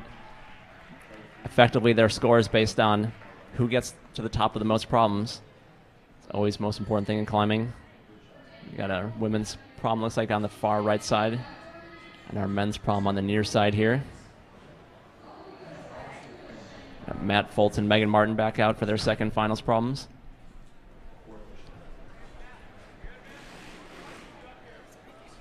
I want to thank Max Olatukin for stopping by the booth earlier. He headed out, get back in the festivities out there, but always great to have Max stop by and offer his insight. And it looks like we have another well-known climber joining us in the booth right now.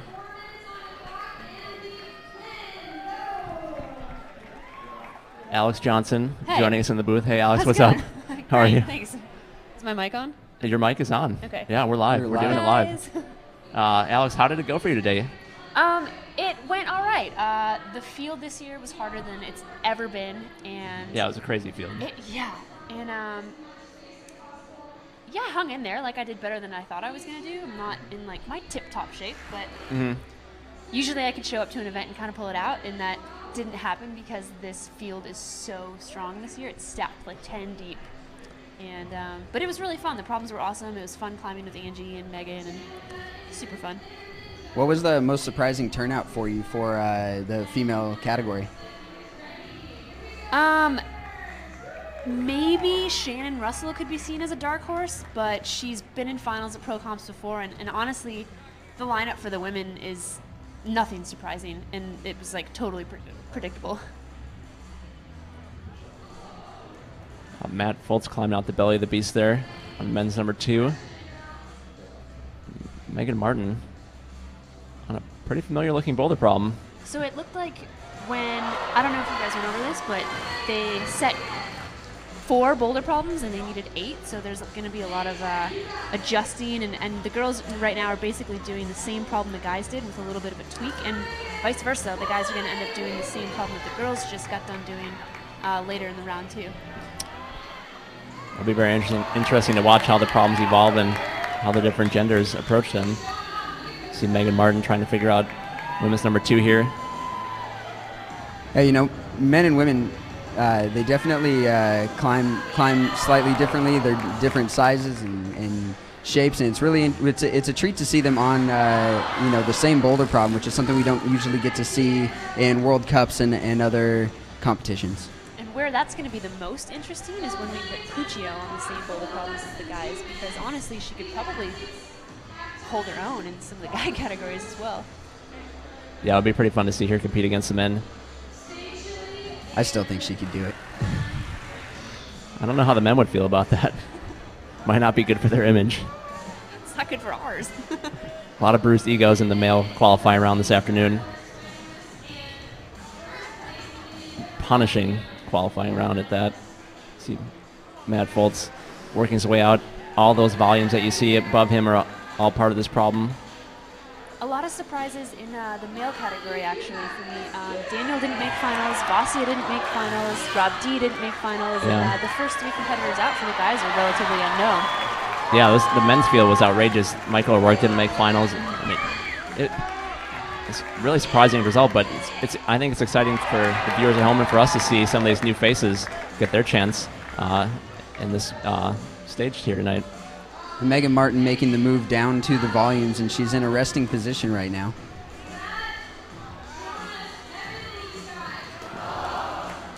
We'll see how she manipulates her way around this corner into the mantle.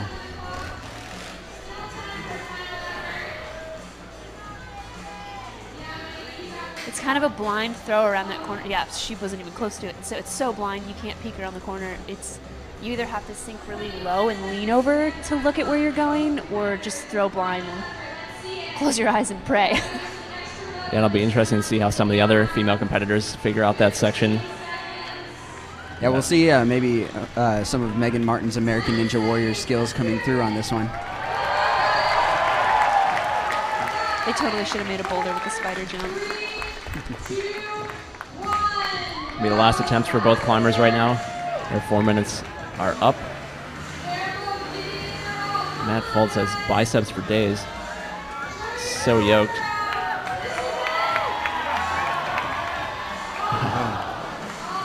Looking pretty tired early on there on that boulder problem with 2 more left to go. We'll see how he does in the long run. This is one of the only competitions of the year that is all done in a day. Usually we do qualifiers first day and semifinals and finals the second day. So it's an extra round of climbing, but we usually get another day's rest. And this is the only red point round comp that a lot of us do. So it's 3 hours of climbing to qualify for this event. Oh, wow. And then Megan Martin showing that Ninja Warrior style. Ninja Warrior style, yeah. Yeah, it's like you said, that there's really not much rest between the qualifying round and finals either. There's only 3 or 4 hours. Yeah, and after 3 hours of climbing and climbing hard to try to secure your spot, like they take your top 5 boulder problems, and it's exhausting running around trying to figure out what everyone else is doing and trying to keep up. And Yeah, I would usually need a week off after something like that, but climbers just get a few hours to try to find their local Whole Foods and get powered up for finals. Is that going to be it for Megan Martin on witness number 2? And Alex, how does that change the climber's approach as we see Megan sticking this move here? Very Ninja Warrior-esque, I would say. that was actually one of the sickest moves I've seen a girl do in a comp. That was- It doesn't take brute strength, but it takes coordination that Megan, I think, is one of the few girls can do that because of her gymnastics background, pole vaulting, Ninja Warrior. Like, she's super hand-eye coordinated, and stuff like that doesn't surprise me when she does it. But I think some of the other girls are going to have a really hard time doing that. Yeah.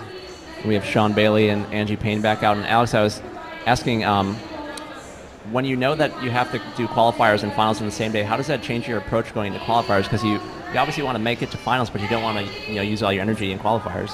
Right. So usually you try to go out, warm up, and get 5 boulders done right away, 5 decent boulders, and then just start slowly knocking off your lowest ones is the usual strategy.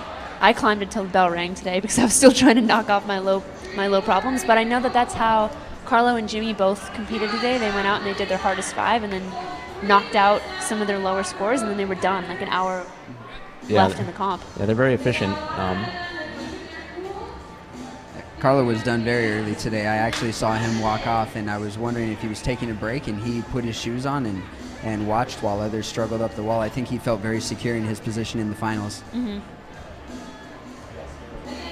A lot of love for Alex Johnson on Twitter right now, joining the broadcast booth. One person says hashtag Alex Johnson for president. Yes. Let's see about getting that campaign started.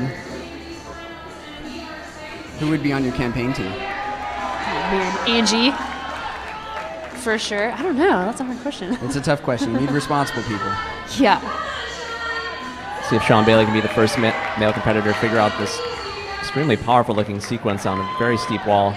Really cool seeing Sean in finals at this pro level event. Honestly, I think this might be his first pro comp. He's crushed the youth circuit, like youth national champion. He made finals at Youth Worlds. He's actually the Young Gun winner for 2014 Bouldering Nationals. He was one of the Young Gun Award winners. So obviously a really great kid, and it's awesome to see him in finals at an event like this. This is a tough sequence. He seems to be struggling with it, and Matt Foltz definitely got hung up a little bit. He's trying a couple different things. We'll see which ones end up working. And there are no hidden holds underneath there. That is an incredibly powerful sequence as we check back in with Angie Payne on women's number 2. This is entertaining. I got a good view, too. I kind of was in a bad seat to watch. Like, I couldn't see any of this going on. I could only see them when they came around the corner. And now, seeing how crazy this climb really is, you get a really cool view. Yeah. Angie trying a whole bunch of different beta to get this done. We'll see if she commits. One thing they have to consider is the risk involved with each move. So she tried a couple first, and now she's trying the riskier ones as she starts to tick the beta off her list. Wow. Angie Payne pulling out all the tricks right now. Trying to improve on her second place finish from last year in this event. I think that she knows It's the jump down. She just doesn't want to do it. Yeah. Definitely. It's certainly not something that you do every day at the gym. Nope. It's a very unique move here from these route setters. Did a great job all weekend getting these problems set up for these competitors. As we see, there's about 30 seconds left for Sean Bailey and Angie Payne.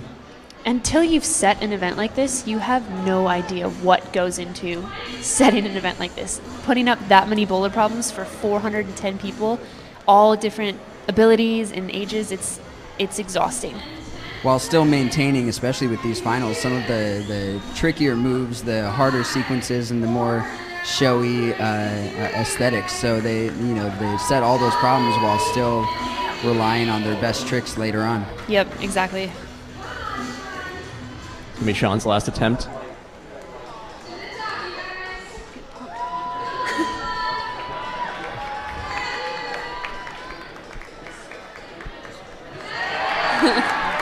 like hard to hold it.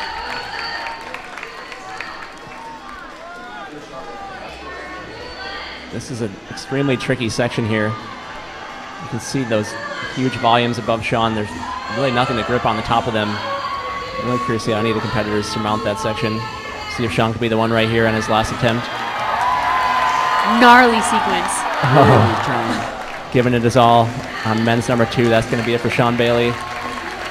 Meanwhile, back at the ranch, Angie Payne still trying to channel her inner Megan Martin. Get this down jump move. The spirit animal of this boulder problem, Megan Martin. I mean, let's be honest, we all want a little Megan Martin in us. And Alex, you're kind of familiar with these frustrating moves. They are kind of typical on the World Cup circuit where it's not so much about strength, it's more about figuring things out. How frustrating is it as a climber to deal with a move like this? Oh, I'm really familiar with frustration when it comes to competitions. No. Moves like this are, I think they're categorized as 50-50 in the route setting world. I don't know much about this, but they're called 50-50, and there's a 50% chance you'll stick it and a 50% chance you won't. So it's not high odds. And honestly, moves like that, it's like 80-20, but it's frustrating when it comes down to show pony moves and not I don't know how to explain it, but stuff like that when you're like, I know I can do this if I just had 5 more minutes. Does it hurt your confidence going into the next problems when you have a problem like that that's frustrating, or is it different when the move's just too hard? Or theoretically, it shouldn't hurt your confidence. It's really hard to keep that in check though when you get beat down on something, or for Carlo falling off the end of that problem, knowing that he should have finished it, that's got to be more frustrating than Angie just playing around on the jump down. And it definitely puts more pressure on the competitors. Even if it doesn't shake your confidence, you know that you have to try that much harder on your second, third, and fourth boulder problems to make up for the fail that you did on the first one. Right, and you don't want to have to count on making up for it. You want to just do everything. Ideally, everyone wants to do everything, and not have to worry about I have to try way harder on 3 and 4 now because I blew it on number 2. Angie has to be getting tired by now. Oh, this is Shannon. Yeah, so Shannon Russell's out. She was the only woman to not finish the first problem, so she's going to be looking to rebound on the second problem here. Alex, Shannon's been on the youth circuit for quite a while. What can you tell us about her? I don't know much about Shannon. She's from the Pacific Northwest region. She has been in finals and pro comps before. I know she was in finals at the UBC in Seattle.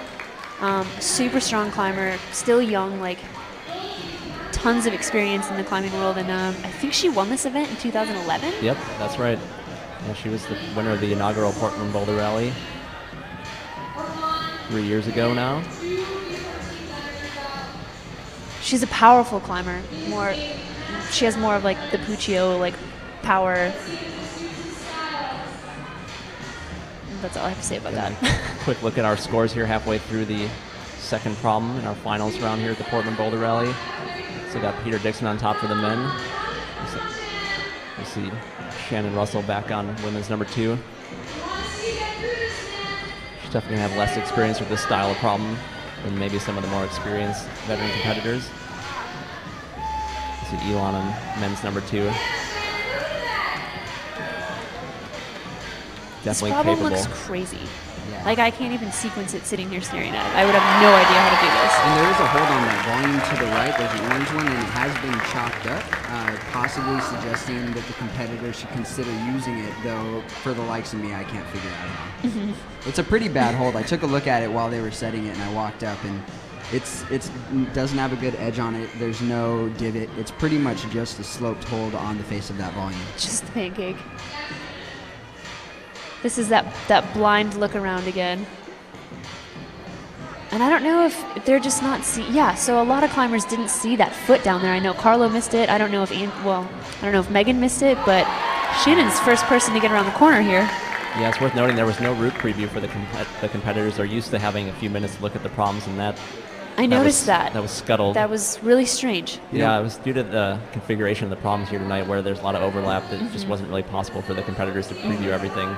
So they're really out there just cold looking at these problems and trying to do their best in 4 minutes. And we did, me and Brian were in ISO when that was announced, and we did get to hear a couple of the competitors talking about if that was a good thing or a bad thing, and I think it was general consensus that they felt less stressed about not seeing the problems in advance. Right, you don't go back and sit in ISO and dwell on them. Exactly. See if Shannon Russell can press this out. Come Be on, the girl. First woman to finish women's number 2. I keep thinking that everyone who gets to this point and gets stuck should pull the Margot hand on the knee move. She did that at Nationals, and I think it would help the mandel here if you just put your palm on your knee and press yourself up. Is a move like that just something that some climbers intuitively can figure out, or is that something that you can have, practice previously? I think it's an experience thing. So seeing Margot do it, it would be a conscious decision for me to do it.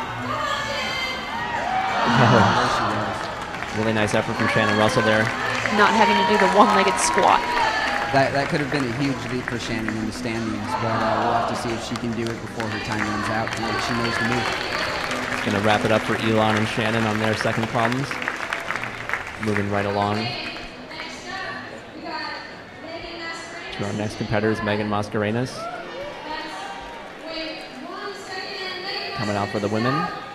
See her there, getting ready for her second problem. Megan being another one of the shorter competitors, it'll be interesting to see her do the move down onto the volumes.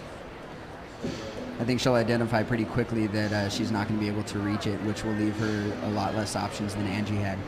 And Megan's quickly gaining a lot of experience as well, so it'll be interesting to see if she can figure it out quickly, because she tends to think outside the box and look for various ways to do something. Yeah, she really showed that at the Vail World Cup this year, where she took fourth.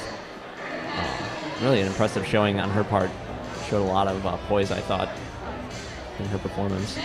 Yeah, we'll also see if she finds that foot right away, because she did take a moment to walk all the way around the boulder, step back and survey, so she might have the upper hand on some of the competitors who jumped right on the boulder problem. Real veteran move. We saw Jimmy Webb eyeing up his second problem there. Seems like a problem that should suit him pretty well. I was sitting next to Daniel when the guys all came out for their introduction, and Daniel said that he's got money on Jimmy because he was like, all these holds are Jimmy's style, all these moves are Jimmy's style, he has power endurance, he can squeeze, he can pinch, and we'll see. I feel like climbing is Jimmy's style, though. He's so strong. Yeah. We'll see if Daniel's prediction comes true. Well, he is the Portland Boulder Rally champion as of last year, so he's here just trying to... Jimmy Webb coming out and crushing this problem. So strong, just brute strength, and it's so obvious. He just takes moves down and they look easy. Well, he was looking calm and collected right now. Jimmy Webb reaching for that finish hold. Unbelievable flash of men's number 2 for Jimmy Webb. Unstoppable. Statement. Oh, putting his knees on. Ooh, knee dabs. I'm not here to judge, but that was not good form. Losing style points. We'll let that slide. Maybe that strong. Another fantastic flash from Jimmy Webb. That secures him in number 1 as of right now. And Megan almost stuck the jump move. I don't know if you guys could see behind Jimmy through the camera. She stuck it for a second and then it kind of exploded off. So she knows what to do, and I think that she'll stick it. And that's going to resonate with the guys in the back. Peter Dixon and Carla Traverse are going to know that Jimmy just came out and flashed it. That just adds a little bit more pressure when they come out for their turn. And the other competitors know they've got some ground to make up now. I'm not sure where the clock is at, but with this style of climb being like 50-50, it would almost make sense to not wait before you get on, because there could be a really good chance that you'll blow the move in the end. You always want to save some time to be able to jump back on in case you just happen to miss it. Yeah, exactly. Whereas in most powerful problems, you would just wait, like wind the clock down to 45 seconds or something and get on, and it's just such a low percentage move. Ah, she stuck it. Awesome. Looked easy that time. One of those moves that just looks so cool when executed properly. A lot of the women's problems were set by Kasia Pietrus. This is, I think, is her second time head setting a comp for the ladies. She set the heist last week and set a lot for the girls here today. And it's really cool to see a girl kind of back in that position of like being a head setter for other girls, you know? Most definitely. And here we go, figuring it out. Looks like she's going to get this as soon as she just stands up. It's all friction at the top of that. There we go. Nice job by Megan Mascarenas. First woman to finish women's number 2. Celebrating at the top. I'm kind of cool. She's not an underdog by any means, but I feel like at this event, she's almost in the shadows of Puccio and Ashima, even though Megan was the only girl to make finals in Vail. Like, she's kind of still seen as the underdog, and it's kind of cool to see her. Might just be her personality. She's Yeah. kind of a little lower profile. Lets her climbing do the talking. Also so young on the scene. I mean, she's 17? Yeah, 16 or 17. 16 or 17, and you know, she hasn't been out there for very long. And in all honesty, the first time I saw her climb was the Vail World Cup, and she just killed it. And guys, as we can see, Jimmy Webb up in first place with 2 flashes already. Very efficient work by him so far. Last year he came out and had trouble with the first problem that was on a slab, and still recovered to win, but this year he had a much better start. Really throwing it down for the other competitors. Peter Dixon, I think, knows at this point that he needs a flash. If you take a look at the women's score, Megan Mascarenas out in front right now with Alex Puccio still to come, and Ashima, who's out eyeing at the problem right now. Ashima having to jump start because of her height. It's been impressive to see how she handles the setting here, because she's significantly smaller and in pro events less experienced than the rest of us. So the way that she's handled the moves and handled the spans and handled the pressure has been really impressive. Yeah, what do you attribute that to? Because I agree, I've seen her climb a few times, and God-given talent. I just don't think that is possible for somebody her age to climb the way that she does. Right. She's so far ahead of her time, and yeah, every time I see her climb, it's just effortless, almost. You know, even when she's trying so hard, she may squint a little bit, but really she just looks calm, cool, and collected. Very interesting to see how she does this move. Measuring it up right now. Again, something like this might come down to experience, especially on the World Cup circuit where they utilize these trickery. Yep. So close for Ashima. I think she knows that she can do that move now. And have a peek. So close. The crowd going wild here in the sound booth for Ashima. As soon as her foot hits the ground, her temp is over. As you see Peter Dixon out, local favorite on his second problem.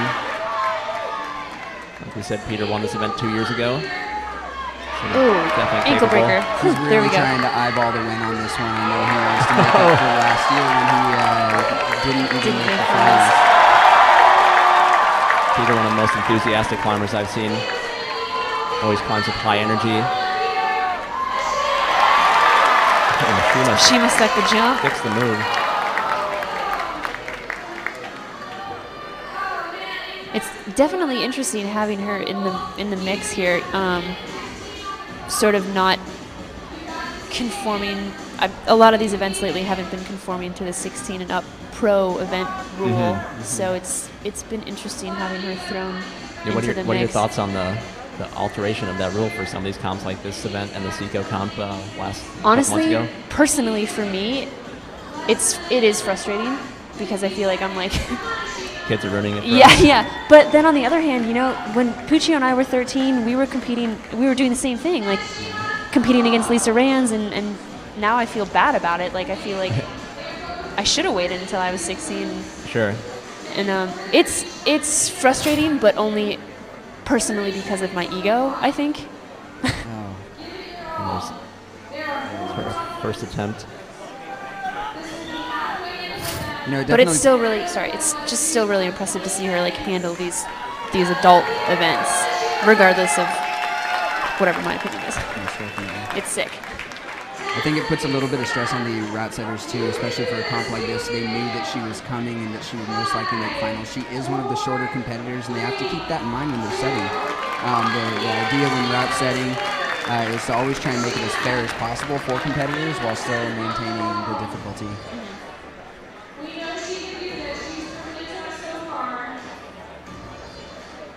It's going to be her last attempt, it sounds like.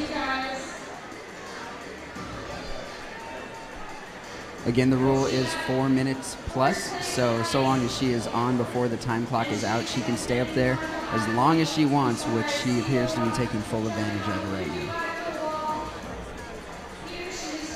I want to thank everyone for tuning in tonight. Keep your feedback coming on YouTube and on Twitter using the hashtag Portland Boulder Rally.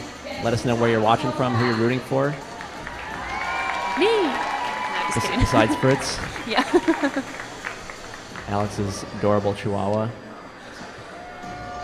A lot of fans out there for Fritz. I'm one of them. I'm one of them. See if Ashima can repeat this move here. Definitely. It's muscle movement and muscle memory. Sorry, muscle memory. Once you've done it once, it becomes immeasurably easier So to do it cool. again the second time. Very graceful, that guy. So pretty.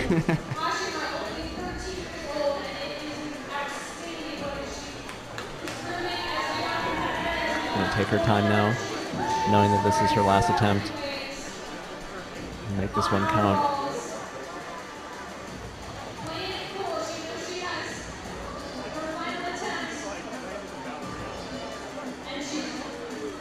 Ashima really taking time to rest her hands here. She knows that around the corner is a move that she has not done yet, so she's got to be 100% or as close to when she gets around this corner. Now it's like you were saying, it's going to be a couple years before she's even old enough to compete at some of the more major U.S. events like ABS Nationals, SDS Nationals. It's hard to even believe that it's still 2 or 3 years away for her. Right, exactly. Competing at And such a high level. I absolutely love watching her climb. She's amazing. She defines the word phenomenal. I think for events in general, if you're going to try to be a professional event, there are like rules. I'm psyched she's here. I think she's sweet as sugar and love watching her climb, and hopefully she can give Puccio a run for her money, because that's always exciting. But for a professional level event, I do think there should be standards. And I think for the viewers at home, it's really great to watch somebody like her climb. I think you can learn a lot, seeing how she approaches the different problems throughout the night here. Such a unique style that she has to employ, given her size and her age. Her ninja skills. Yeah. So we got our number 1 qualifiers out right now. Carlo Traversi on the left, underneath that roof, trying to regroup after a disappointing first problem for him. He did not finish men's number 1. He knows he's got to step it up here. You know, for how difficult the top is to read, he did just survey it very quickly. Jumped right back on the wall. I think he's trying to make sure that he gets one good attempt in on the onsite.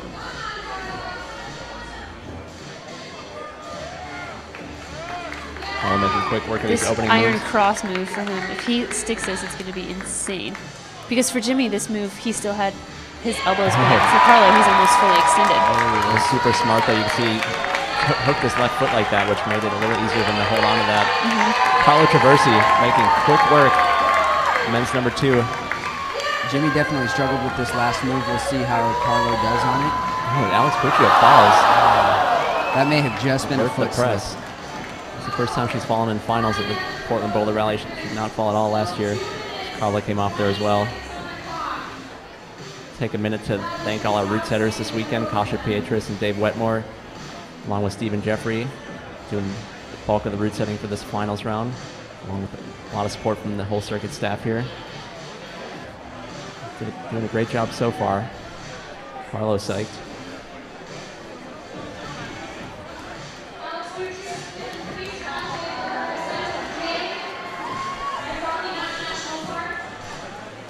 So Alex, when Carlo gets so close to the end like that, what is he thinking in subsequent attempts? Is he maybe saving up energy for one more attempt, or is he thinking that he needs to still figure out those last moves? I think he knows what to do, and I think strategy-wise, he will wait, maybe give it 3 attempts max, because it's such a long and powerful boulder problem. He knows he can do it, and he knows what he needs to do, so at this point it comes down to just having the fitness to do it. And we got Alex Puccio here on women's number 2. I think there's not much she likes less in the world than jumping while climbing. Even though I think she overcame that quite a bit at the World Championships in Munich last month. But why jump when you can just reach? Alex able to do it without the jump. That was a phenomenal movement. That took a lot of athleticism.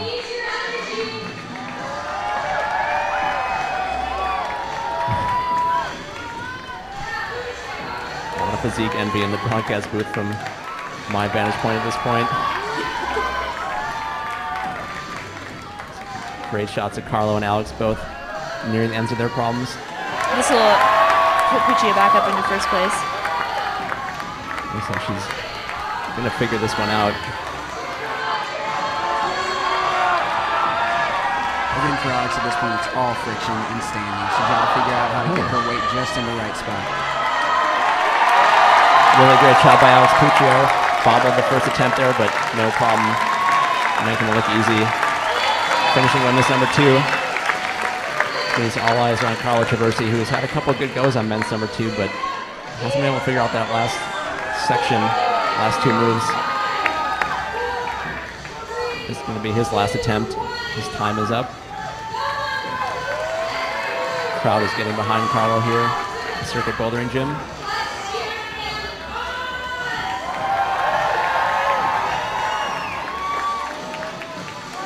With this kind of problem being so powerful, it drains the energy out of him each time, and making it all the way to the top, he's really, he's really using a lot of energy to get up there, and he's still got 2 boulder problems after this as well. You can see he's getting tired, trying to shake out and save some energy. We'll see how well he does on this 3rd go.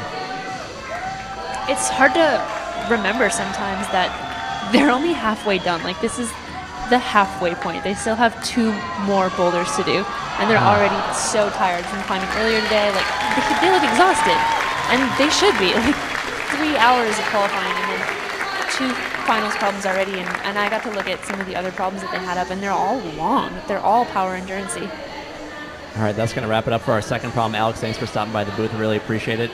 Always appreciate your insight. Thanks for having me. We're going to take a quick break. We'll be right back.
Welcome back to the 2014 Portland Boulder Rally. We are live from the Circuit Bouldering Gym in Tigard, Oregon.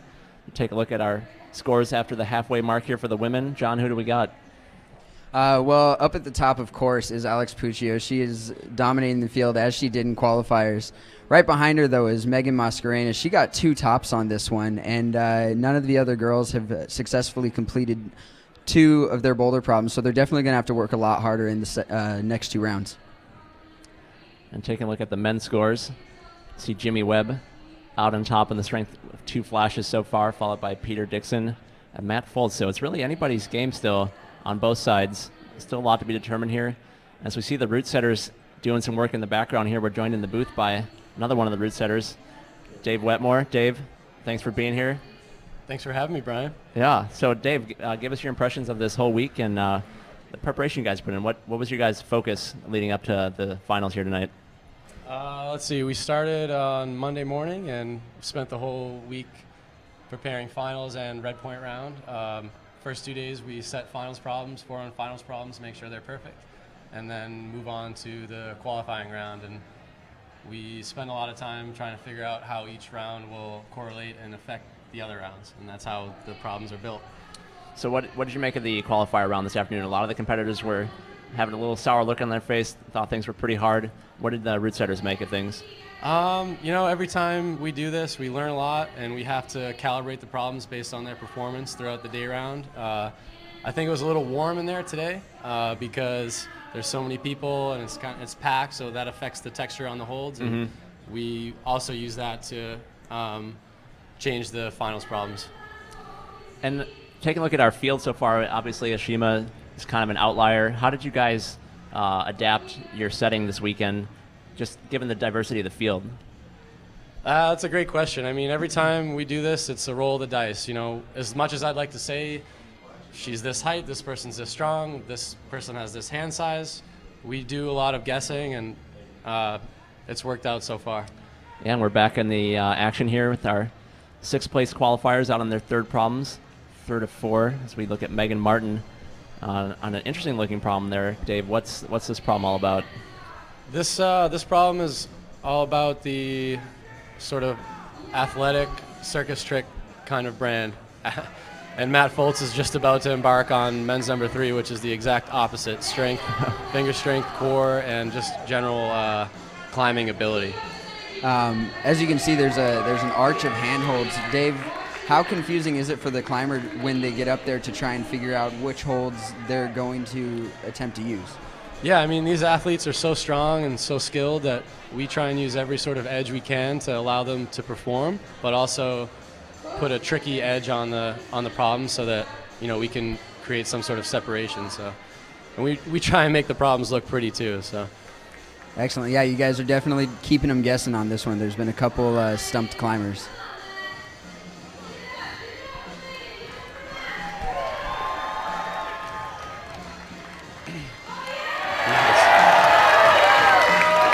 Foltz is in 3rd place coming into this 3rd problem here, so he's still in the running. Podium spot. Yeah, it seemed like he used something that was not part of the problem there. Yep. See how that gets scored by the judges. Yeah, this problem is going to be a massive separator in the male field as we test finger strength as opposed to reading ability and gymnastic ability. Yeah, and again, as they move through this competition, they're going to get more and more tired, and it's really going to come down to who has the finger strength, the power, endurance. You really need to be an all-around athlete to get through all of these boulder problems. Megan's the reigning American Ninja Warrior right now, right at the moment, so she should be fine on this problem. That's what people tell me. She definitely made quick work of the drop-down move on that second boulder problem with the females. She's comfortable in the style, for sure. Hey Dave, how did you feel when you were watching the climbers on the second problem for the women and first for the men? Go about how you expected? Yeah, it worked out the way we wanted to. The top out was a little bit of a surprise. We thought most athletes would just walk that top out, but it proved to be a little bit trickier than we thought. Again, some fancy knee climbing coming in here.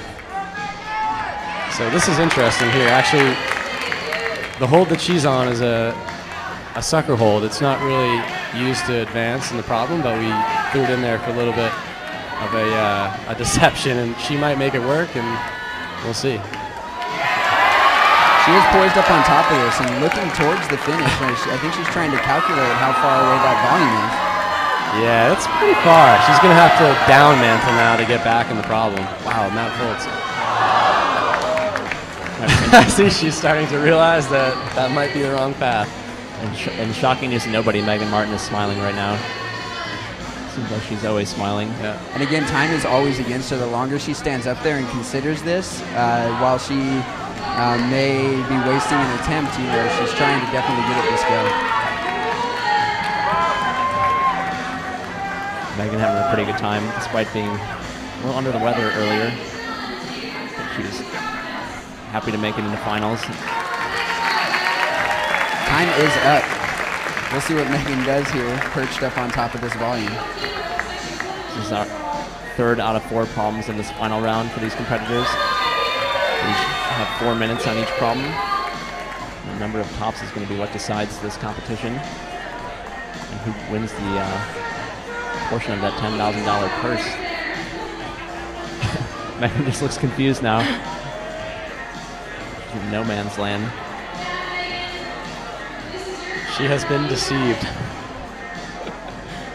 And it kind of is backfired because I don't think maybe she's not. have time. Proving us wrong right now. Oh, wow. Definitely going to give her points for at least touching that hold. So that was an interesting approach from Megan Martin there. That's going to be it for her on women's number 3. Again, at some point, if there are ties with tops and flashes, it can come down to the highest point reached. So even though Megan did not complete that, touching that hold that was a little bit further out might bring her into a higher standing in the long run. Your time begins now. Good. Got Angie Payne eyeing up her 3rd problem here. She was our 5th place qualifier and our 2nd place finisher last year. See how she fares on this tricky problem. It'll be interesting to see if she skips that hold or goes for the mantle too early. We'll see.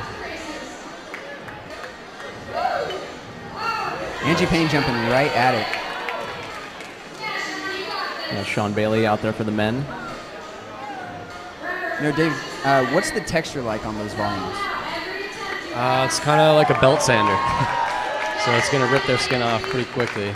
And as soon as the skin is gone, the hands become slick, so they got to send quickly. Sean comes off on men's number 3. Sean's in 4th place after 2 problems. Angie Payne in 5th place after 2 problems. There's still a lot to be determined. Angie also going for the mantle. That dummy hold is really playing its tricks on everyone here. Everybody just going into the darkness here. Not seeing the light out left. Leading to some interesting expressions on these climbers' faces. I think most climbers have experienced this when they get into a position they don't know how to get out of. It can happen to the best of us. Sean Bailey struggling there. But Dave, you said you expected these 3rd problems to be pretty difficult for these climbers. I think if Sean gets up slightly higher, he's going to excel because that problem is mainly based on finger strength, and he demonstrated some real power this afternoon. Yeah. What did you think of the field coming into finals? There were definitely some upsets and some surprises.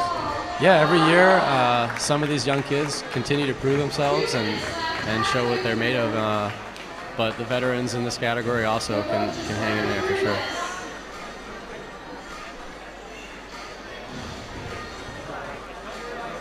Sean, what is Sean struggling with here, Dave? Sean needs to lock that heel down on the start hold.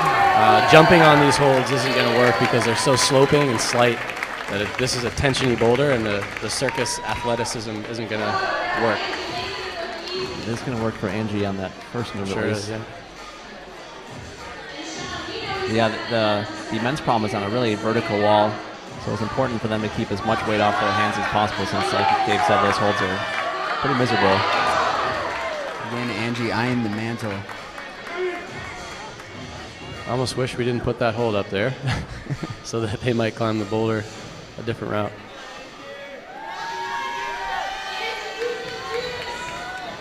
Well, again, that comes into the experience of, you know, trying to see that different path on your second attempt. Do you think Angie's kind of blinded here by the time clock running down?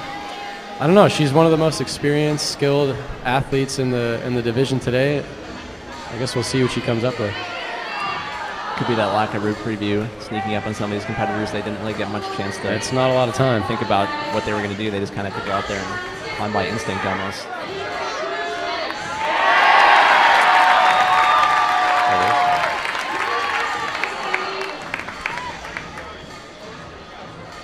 Going to be the last attempts for these climbers on their third problem.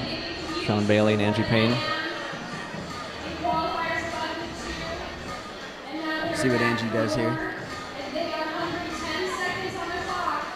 10 seconds left, so this is going to be the last try. And Sean Bailey wants to get a rapid fire attempt in here. Looks like they're going to let him keep going.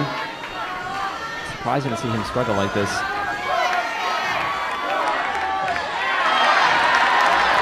I know he's one of the strongest competitors in this field, but not going to happen for Sean Bailey on men's number 3. It's going to be it for him. He's got one problem left. We check back in with Angie Payne. Back in no man's land on women's number 3. I guess no women's land.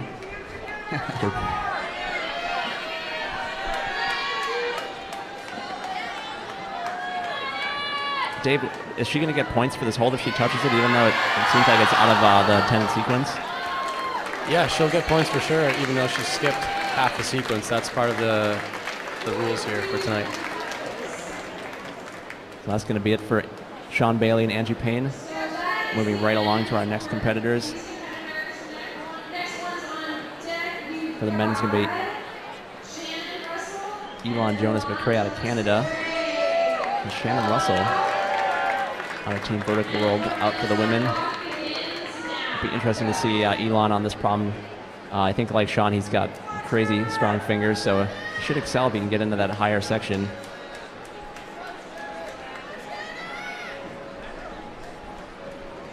Both of them taking the time to eye the boulder problem. We've seen some athletes kind of jump straight on after a quick look, but I think you know, taking the time to really suss out the boulder problem before you get on is a you know, it's a very good thing.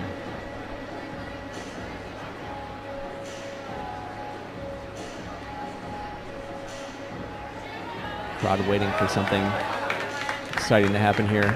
If Elon sticks the sloper, I'm going to say he's going to the top. Good first attempt, though. He's now felt it, kind of sussed it out, and we'll see if that muscle memory serves him and he can stick it next go around. Keep that support coming from home. Your comments in YouTube chat and on Twitter using the hashtag Portland Boulder Rally are being seen, and we appreciate everybody for tuning in, letting us know how you're liking the show, who you're rooting for, where you're watching from. We appreciate people tuning in from all over the world. Check out this Louder Than 11 broadcast.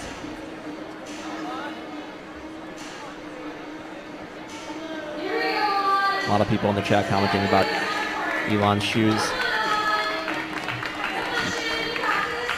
Pink variety. He is getting his hand on the hold. Now it's definitely a task to try and hang on to it. Shannon here made it to the volume.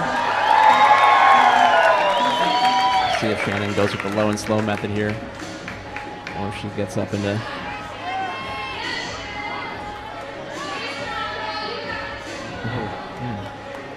Dave, it's got to be tough to watch these competitors going for the mantle over and over again. Yeah, I mean, as setters, we really want them to succeed, and it's tough to see the wrong beta being chosen, but... Yeah, do you want to run out there real quick and just kind of yell to nobody in particular? Don't go that way. Yeah. That's the beauty of it. Everybody just gets the same opportunity.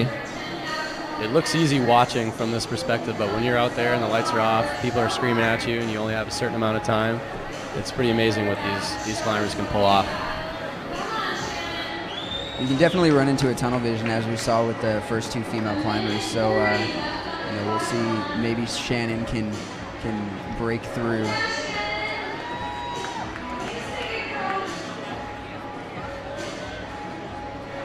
Shannon looking for her first top in this final round.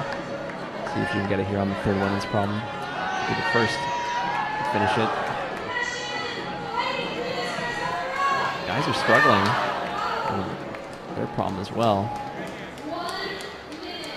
Both of these competitors are having a rough go on this third problem.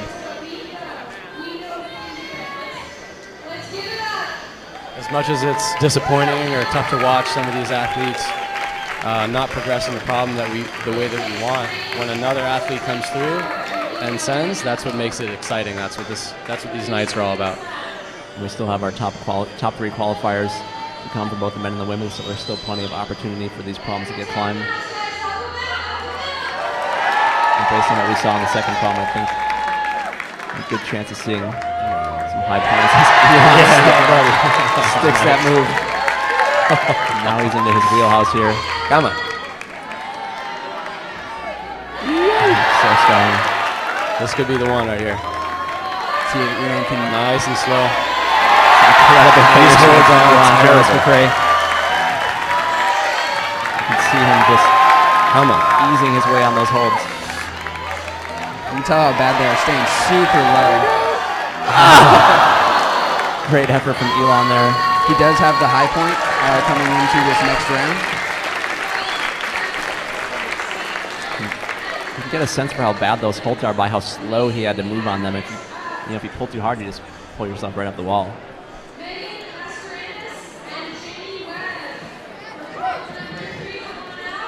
Megan and Jimmy coming out now. Two people that we can expect to do fairly well on these. So we take a quick look at our scores partway through the third finals problem, excuse me.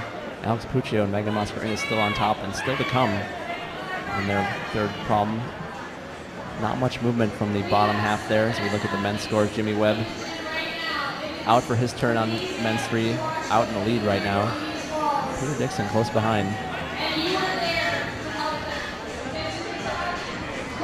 Jimmy could really seal the deal here if he finishes this problem to put the comp out of reach from his competitors.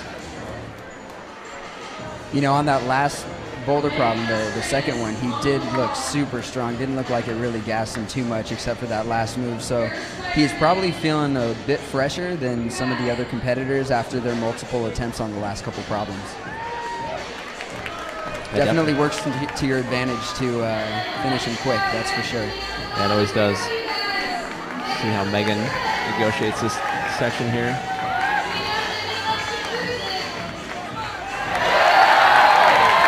No problem for Jimmy Webb. Jimmy Webb.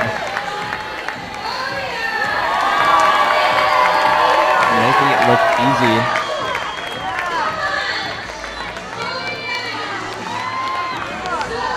Oh, Jimmy Webb. Floating up this men's third problem. And he's just going to work his way out to the finish. He is psyched. Fantastic move. Unbelievable by Jimmy Webb. Flashing all 3 problems so far. The defending champion from last year. On his way to being a champion in 2014. Megan Mascarini is getting a high point for the women at the same time as Jimmy. So much action right now at the circuit. Here comes Megan. Oh, just misses it. I think we can say Jimmy has secured himself a first place. It's looking good for Jimmy Webb. Dave, Looks like Megan read the beta properly. She chose a great path there, but at the end she was a little bit out of reach and maybe had a foot placement just a little bit off. But if she goes back at that with the right set of beta, I think she'll finish the problem. Yeah, you can see her eyeballing it. It's definitely, again, always the time against her, and she thinks she has the right beta here, so she's taking the time to save some energy and really make a good final go at this boulder problem. We'll take another look at Megan's attempt here. Just coming up short of that volume. Would have been the first woman to finish the third problem here for the women. See how she quits herself on her next attempt here. Megan, again, is one of those competitors who has less experience in the professional circuit, and she is clearly holding her own against all these other female competitors.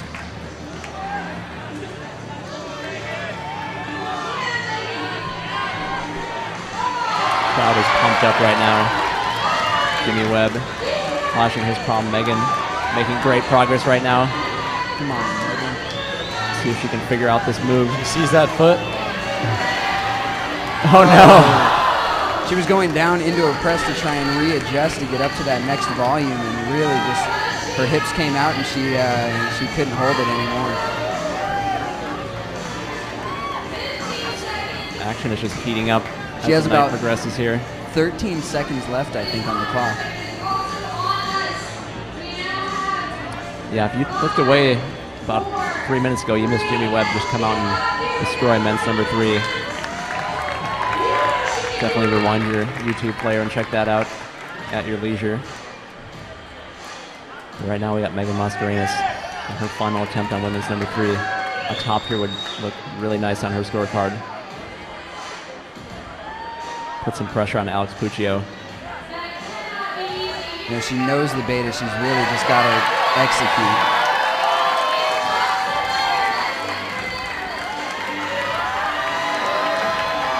She knows where the feet are. Eyeballing that finish. So she's going to go for it. Oh. That was a great effort from Megan Mascarenas, though. Setting a high point for the women there. Going to get our second place qualifiers out here. Peter Dixon and Ashima Shireshi.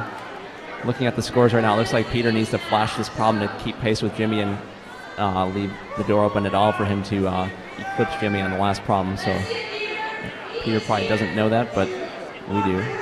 So we can feel the pressure for him as Ashima eyes up her third problem. And Peter, being a hometown here, has a lot of support in this place. You know, he took first again in Portland Boulder Rally 2012. Didn't make finals last year, and I think a lot of the Portland residents are psyched to see him back in it.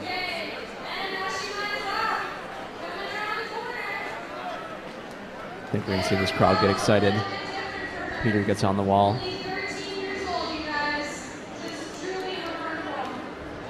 Peter really burst on the scene a couple years ago, like John said, with that great finish at the Portland Boulder Rally and as well at ABS Nationals where he made finals.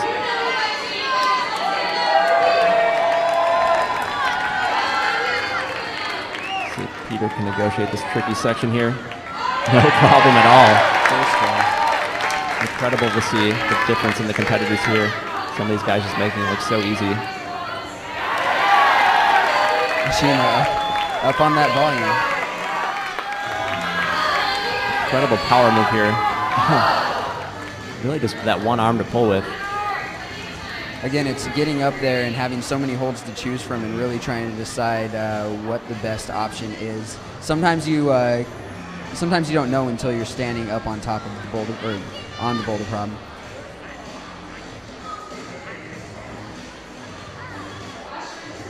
Ashima feeling lost and alone, standing on top of this volume here. Joining the club right now. Using a lot of her time allotment here. Competitors have 4 minutes to attempt the problem as many times as they want. I think she figured out that being up there isn't going to do anything for her, and look at her work her way back down. It's really smart climbing by Ashima. I don't know how many competitors could have made their way back down that thing. You know, that's really amazing to watch. Oh, wow. Yeah, Ashima's ability to solve problems while she's climbing is pretty much unparalleled. Unbelievable. She's got her foot over. Crowd is going nuts out there. Both Ashima and Peter Dixon nearing the end of their problems. Should be the first woman to finish the third problem. No. So close. Just a fingernail away. She's still got some time to eyeball this boulder problem and figure it out. It looks like a minute 13. Starting to make root sitter Dave Wetmore here in the booth feel a little bit better. Some of these later women on women's number 3. Always love it when the climbers come to the rescue and make everybody look good. Really great to see the platform the root setters create for the climbers to showcase their skills on. an integral part of these events. Such an important component. These two problems are an excellent example of how problem solving is such a huge part of climbing. It's not just pulling your weight up the wall and squeezing as hard as you can, crimping. It's really, you know, oftentimes, especially in these high-level competitions, having to use that brain power. Yeah, Mike on Twitter says Jimmy Webb is from another planet. Kryptonite can't stop him. Hashtag crushing. I have to agree. Nothing has slowed down Jimmy Webb tonight. Peter cruising this upper section right now. Peter Dixon.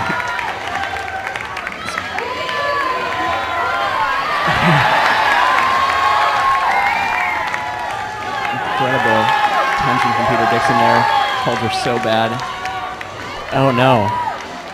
That, you can't do that.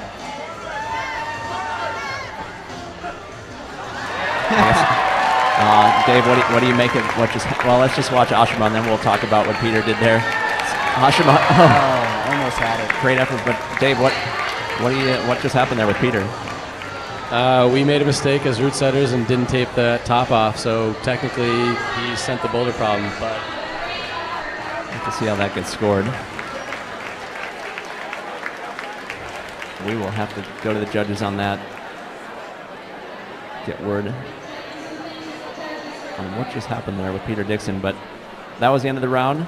We are on to the next with our #1 qualifiers on their third problem here. Alex Puccio and Carlo Traversi hanging out there behind the wall. Alex is still out in first place right now. 2 tops, 1 flash. She's leading the way, not surprisingly. Carlo having, I would say, a disappointing final round, John. Yeah, compared to his showing this morning, he dominated the men's field. He, came out, was done within an hour, pretty much knew that he had secured a spot in finals. He came out here in first place, and now we're seeing him really struggle to stay on top of this field. Big shout out to all the folks here at the circuit watching outside in the pavilion area. Such a great community out here in Portland. Such a treat to come out to this event every year. It's kind of like the biggest local comp that you'll ever go to. They do tout it as the largest single-day event in the nation, and with 410 competitors and over 20 professional athletes coming to it with a $10,000 purse, I'd say it definitely is living up to its name right now.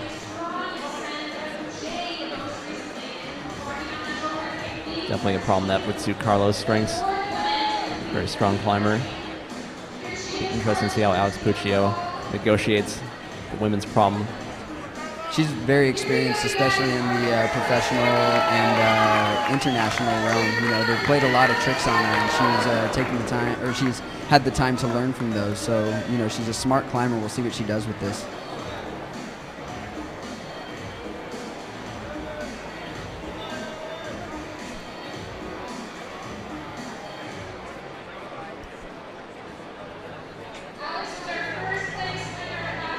All right, we just got word that Peter Dixon is going to get credit for that finish on men's #3. So that will move him up the standings. You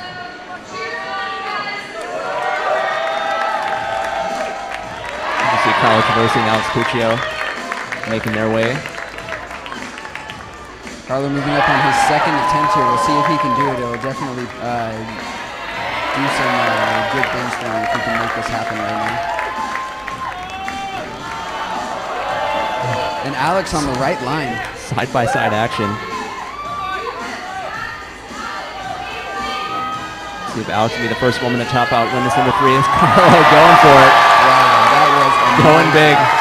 Carlo Traversi. And Alex Puccio double sends. Double pull-up. That was a fantastic photo opportunity from Alex Puccio and Carlo Traversi. That's going to wrap up the third problem in this final round. Dave, I want to thank you for stopping by. Great job setting all weekend. Really great to see you out here again. Thanks a lot. It's always a pleasure to set for these world-class climbers. All right, thanks, Dave. We're going to come back in just a minute with our final problems in the final round. Don't go anywhere. We'll be right back.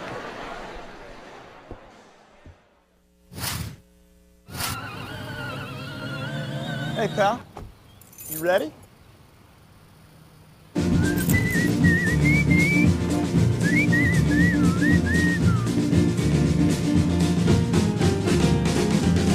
Can you pick me up at 6:30? Life can be hard, buddy. Okay. Oh, I'm so glad I got the car wash. I'm here. Too late. I'll go for 5 minutes. Gotta feed the meter. What's a meter? Where am I supposed to go? Oh, people.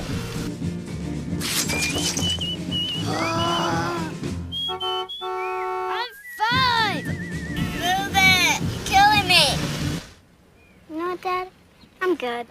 It may be quite a while before he's ready, but our Subaru Legacy will be waiting for him. The longest-lasting midsize sedan in its class. Introducing the all-new Subaru Legacy. It's not just a sedan, it's a Subaru.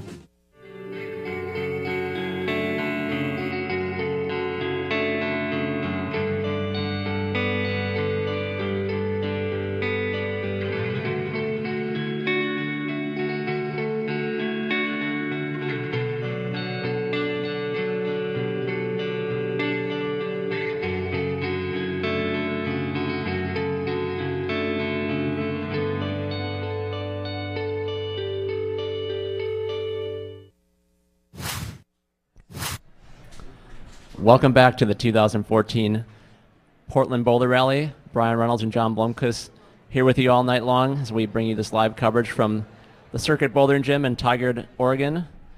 John, 3 problems down, 1 to go. What do you make of what we've seen so far for the men? Well, Jimmy is a beast out there. And, here we have this double finish by Alex Puccio and Carlo Traversi, actually helping Carlo out a lot, bringing him up into 3rd place right now, really giving him a shot at 2nd. What about Alex there? We knew that she was going to be a force to be reckoned with coming into the comp, and she hasn't disappointed. Yeah, most definitely. Megan's hot on her tail. It really, coming down to this 4th boulder problem, if Megan excels and Alex is stumped, it really puts some pressure on Alex to do well on this last one. Yeah, as we take a look at the scores here, you see Megan Mascarenas just behind Alex Puccio. If Megan comes out and flashes the final problem, does it on her first attempt, she can put some real pressure on Alex Puccio. Comp is still up in the air for the women. See Ashima and Megan Martin in 3rd and 4th right now after the 3 problems, so still a lot to be decided on the women's side of the ledger here. So we take a look at the men's scores. Jimmy Webb, 3 tops, 3 flashes. He is going to be your 2014 Portland Boulder Rally champion. Holding down the crown for a 2nd year in a row. Yeah, he loves the West Coast. And Peter Dixon and Carlo Traversi are going to battle it out here in the last problem for 3rd and 2nd position. And Matt Foltz could still sneak his way in there, as could Sean Bailey. So a lot to be decided here. Our 4th and final problem coming up. As our competitors will get their last climbs in here at the 2014 Portland Boulder Rally before these problems just go away. It's really fantastic to see how many spectators come out to watch this event. It's really a high energy competition, and I think it's great to see these professionals perform it live right in front of all of these spectators. And John, right now we're joined in the booth by Kasha Pietras, one of the route setters. Kasha, thanks for stopping by. Thanks. What do you make of what you've seen so far in finals? I think it's been pretty good. We haven't had any ties, so that's all that really matters at the end. Yeah, is it any unexpected surprises other than what we just saw with Peter Dixon? Generally, any surprises overall? I mean, it's hard to set on certain surfaces, so we did as best as we could, and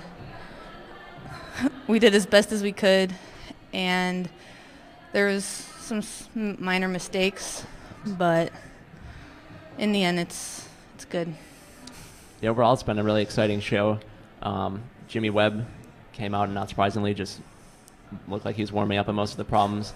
How do you, as a route setter, how do you think about how to separate the field? And because as we've seen, the competitors have fallen all over these problems. How do you get that separation where you kind of break up the field like we've seen?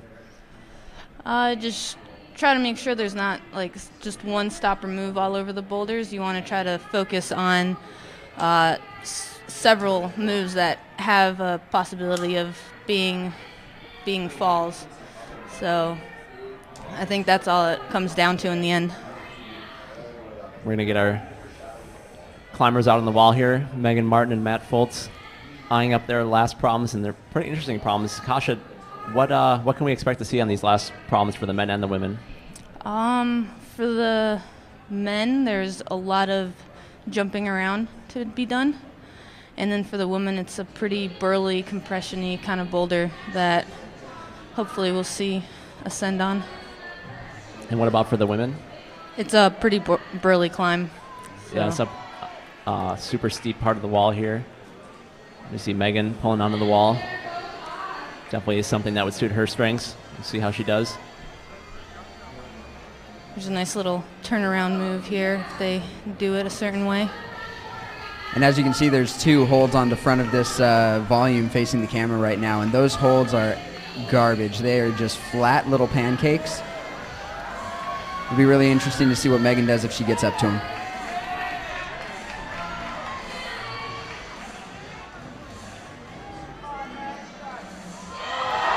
Wow. That was the double paddle moves that I was talking about earlier. And Matt Foltz is just so strong. Matt is making quick work of this boulder problem. This last section looks pretty tricky, trying to go up to that hole that you can't quite see the top of it. There's not much up there. Just a little scoop on the left side there.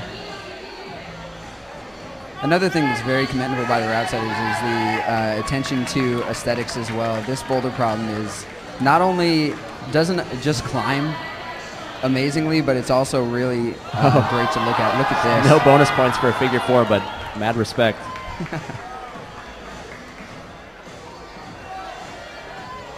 See how Megan's trying to figure out her beta number here as well. Matt Foltz bringing in his last problem here at the Portland Boulder Rally. That was an incredible first effort from him. Checking the time, he's got a little bit left. This boulder problem, he knows the moves, he knows how to get through. Most likely, he's going to take his time, and he's going to try and conserve his energy and make a final push up this wall. Taking a look at Matt doing this move. It's almost like they designed it that way. Almost.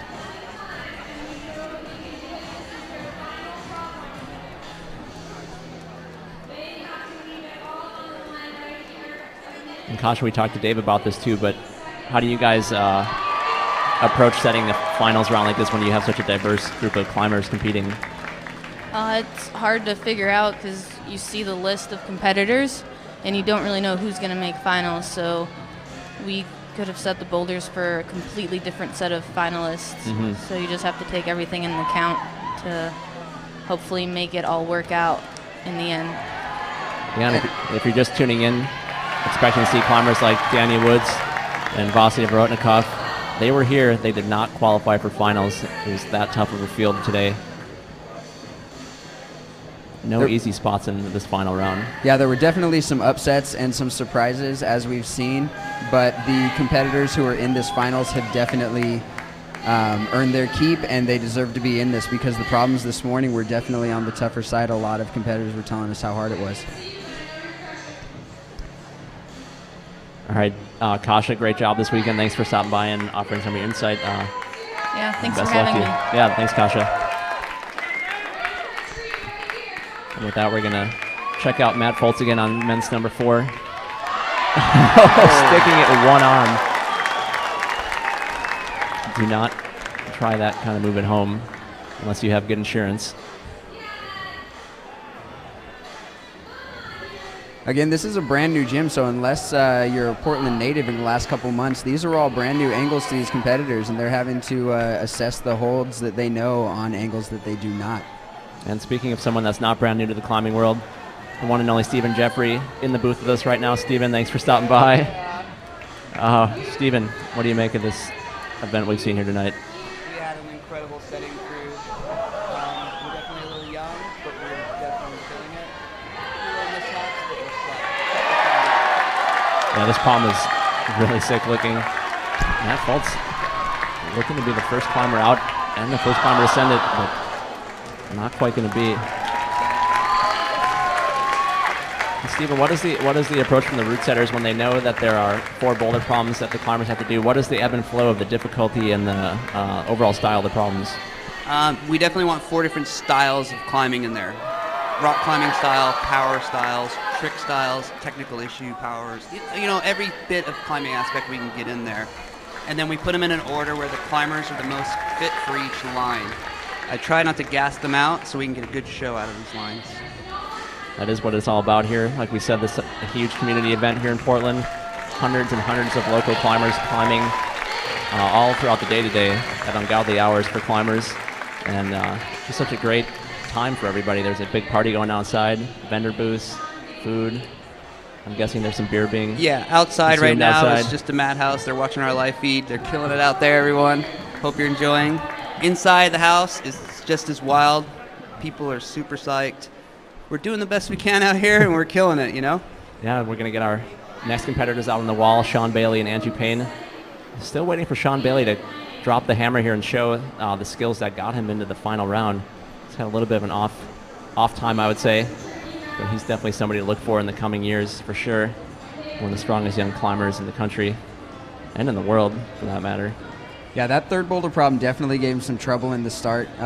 He killed it in the qualifiers, and so we'll see how he can make do with this last and final boulder problem to get his numbers back up there. Wow. Sean barely hanging on as he swings around the corner.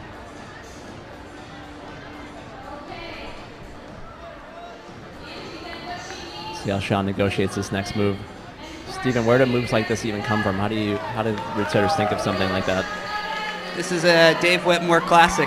This guy hammered this line out, quick, clean. And we wanted that really excitement in there. We have the rock climbing section of the problem in the beginning, really a little bit technical, and then it just gets rowdy right out of there. See Angie Payne trying to get rowdy on women's number 4. As Kasha was saying, this is a very strong compression-y boulder problem. They're squeezing with all their might. It's like wrestling alligators, and Angie Payne's doing everything she can to stay on this boulder. Angie was our second place finisher last year. So she's going to have not quite the same result this year, but see how things shake out in the last problem. She can still sneak her way onto the podium if she does well on this last problem.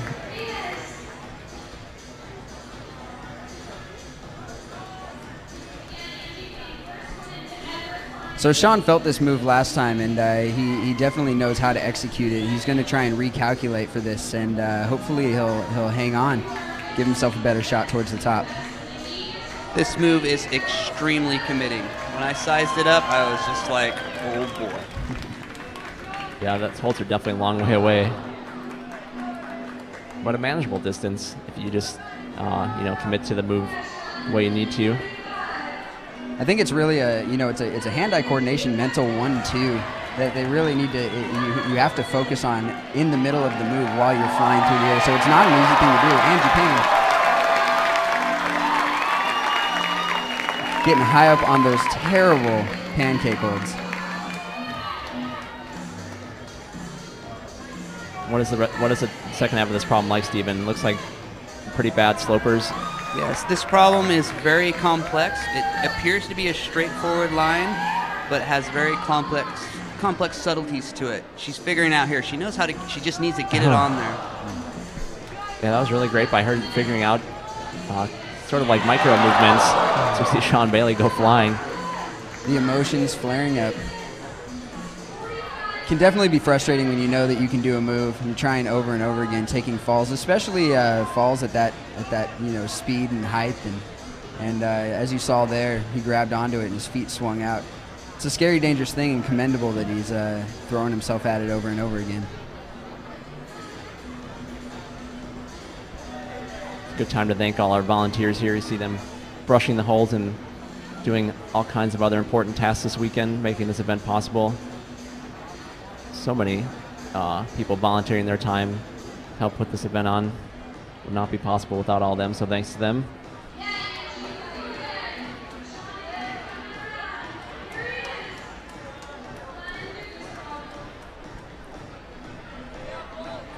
Time winding down in this round for these climbers. It'll be their last attempts at the 2014 Portland Boulder Rally. All right, thanks to Stephen for stopping by. We'll check you out after the comp's over, Stephen. Yeah, track me down and we'll go through it. Enjoy the rest of this. It's going to get wild. All right, thanks, Stephen. Thanks. Back in the two-man booth, Brian Runnells and John Blomquist here, taking in the final attempts from Sean Bailey and Angie Payne on their last problems. You can really tell that he wants it. He's taken the time to stare that thing down. He's looking at it right now, even though he's still got one more move to go before he gets to it. You can tell in his eyes that it's just becoming a nemesis for him. He knows it's going to be his last attempt, so he's going to make it count.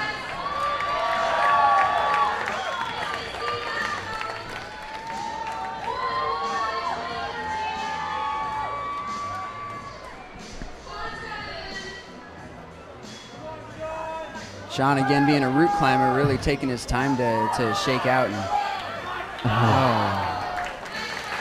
That's going to be it for Sean Bailey. Really great to see him in finals here tonight. Really looking forward to seeing him in finals in the future for sure. Great job by him. We'll move on to our next set of climbers for the men and the women.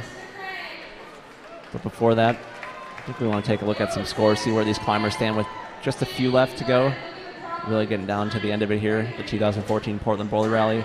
On the women's side, John, what do we got here? Again, we've got Alex Puccio still up on top, and as we said before, Megan's still hot on her heels. We'll see if Megan Mascarenas can come in eventually and really give Alex a run for her money. Yeah, if she flashes the last problem, she'll really put some pressure on Alex Puccio and really make it so Alex has to perform on this final problem. And for the men, again, we've got Jimmy Webb with all these flashes and really just coming out looking cool, calm, and collected. But Peter Dixon and Matt Foltz here and Carlo Traversi all kind of fighting for that second and third place. So we'll see how things go here as it unfolds. We got Shannon Russell out there for the women. Definitely a favorite out here on the West Coast. Longtime competitor in the youth circuit, now out here on the adult circuit. She also had a tough run of things on that last boulder problem, and there's a little bit of opportunity for redemption for her here. We'll see how she does on this one. Yeah, too. she's still looking for her first top in this final round. It'd be a really great accomplishment for her to come on this last problem. Typically one of the harder problems in most competitions. See Elon swinging around there for the men. Elon's here on his way over to Korea, I believe, for some lead climbing competitions.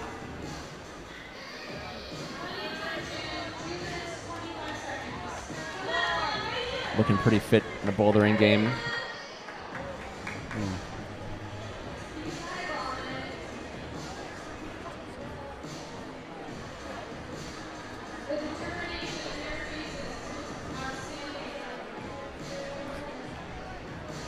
Again, Elon early on in this competition in the qualifiers was surprising people at how well he was climbing. He came out in qualifiers and was dominating. People were wondering who this Canadian was, those who don't know him. Yeah, in such a stacked field of recognizable name professional climbers, it's always fun to see somebody that's a little more under the radar come in and just kind of blow the doors off some of the other climbers and block out guys like Daniel Woods and Vasily Vorotnikov, guys that have done really well in comps over the years that didn't even make it into finals. Yeah, it was a very surprising day to see Vasily and Daniel also not be making it in.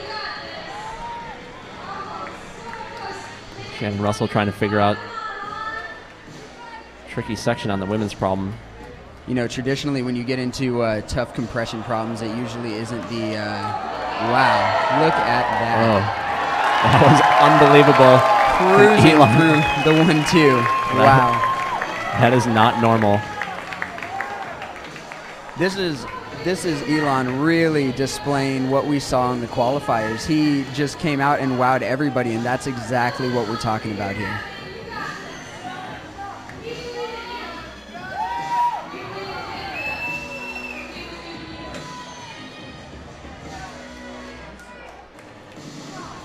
Elon McRae. Bringing it out of Canada this weekend. Crossing out to find that dimple on the sloper. We could see our first top here, depending on how he... Oh, no. That was a great effort from Elon.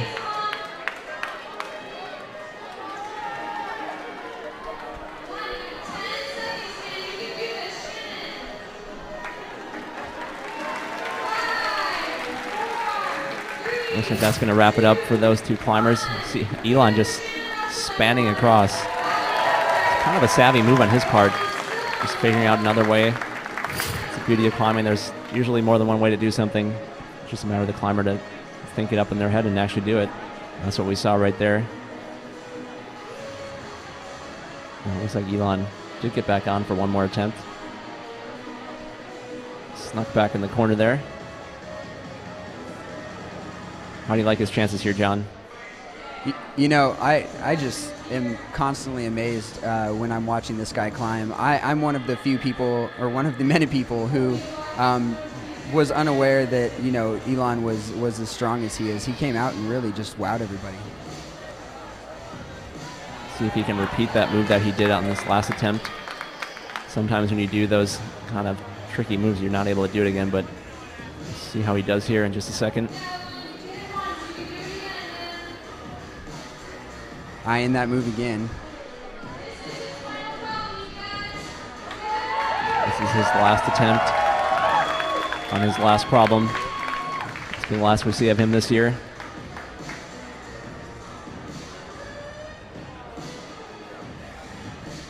Getting some practice in for those lead comps he has coming up. He's really taking his time right now. He knows it's his last opportunity to send this boulder problem.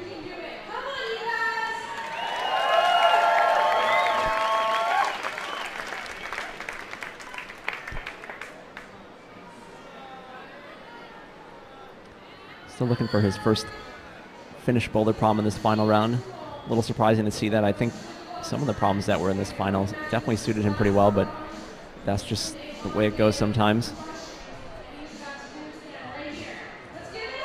going to try and get the crowd behind him. Tons of people out here at the Circuit Bouldering Gym down here in Tigard, Oregon. Everybody wanted to see one of the climbers top this one, and so far he has shown a great possibility of getting it done. We'll see if he can do it.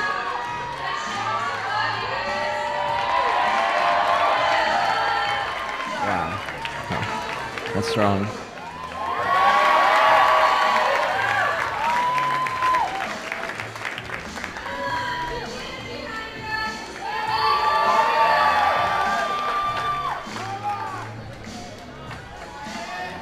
It's going to be his last chance to figure out this move here. The hold he's going to is just a slopey dish for his hand, and then on the top of it there's just not much to grab onto, and there's a long move up to that hold. You can see on the top of your screen there, that tiny little blue.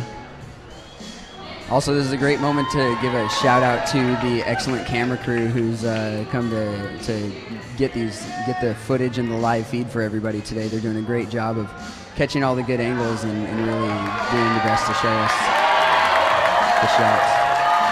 Here he goes. He's really in it now. Can he get to that hold? No.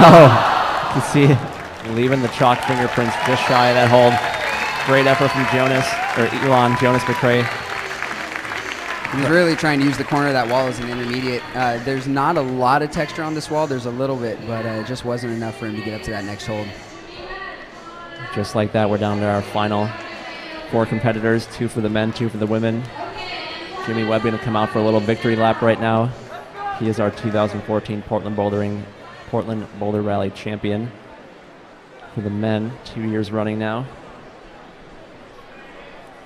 And Jimmy may or may not know it right now, but with 3 flashes, he's sitting pretty.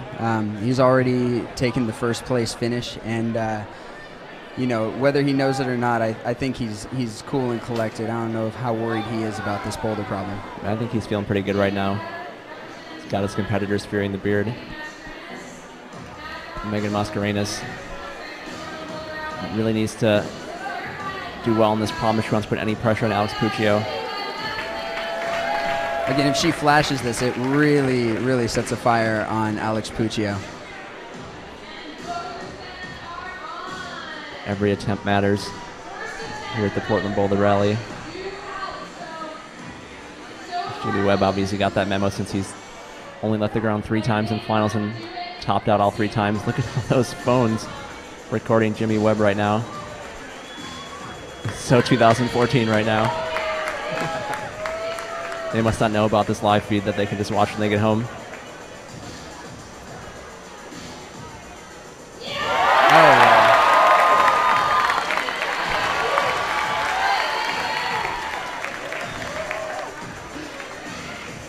Jimmy Webb and Megan Mascarenas making quick work right now. Jimmy, if he can stick the hold like that, oh my lord. That was unreal strength from Jimmy Webb. Jimmy Webb. The world is just his playground right now. 4 for 4. 4 for 4. Your 2014 Portland Boulder Rally champion with authority, Jimmy Webb. With an easy win over everybody else. Well, we can't say easy, but he made it look that way. Great performance from Jimmy Webb. Always great to see him at the top of his game. One of the more engaging competitors out there. Wow. Definitely knew he was a favorite coming in.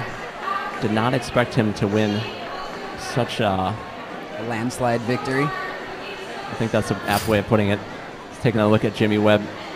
Just pausing in the section that everyone else had such trouble with. And just like that, he's on to the next for Jimmy Webb.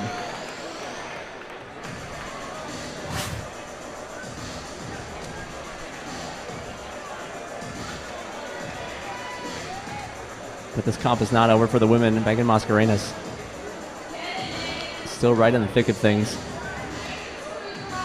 Almost full extension for here. It's putting a lot of strain on the compression muscles. It's worth reminding the viewers at home that these competitors started climbing 10 hours ago today or so. They climbed for 3 hours before this final round started, and they've been in finals now for over 2 hours. And fatigue has got to be setting in, but they know that this is the last problem. They can leave everything out there. There's no more saving energy for the next one. This is it for Megan Mascarenas.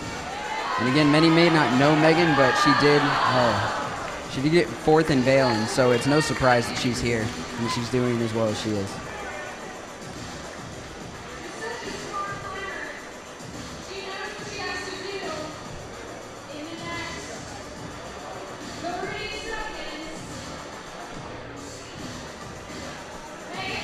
Megan taking her time, using that full 4-minute allotment that these climbers get in their finals problems. After Megan is done, there will just be 1 competitor left for both the men and the women.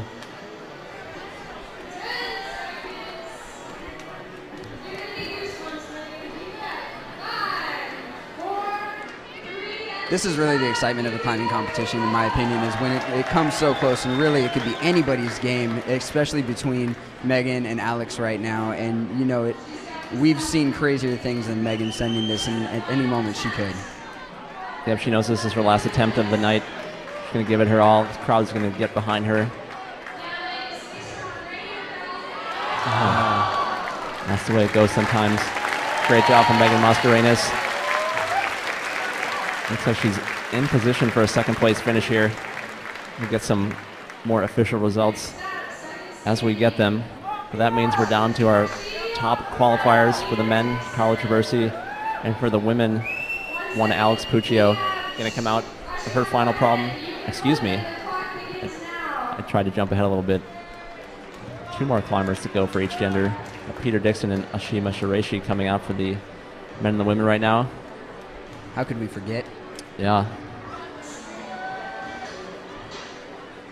Let's see how they do. Ashima could still make her way onto the podium here with the top on her last problem.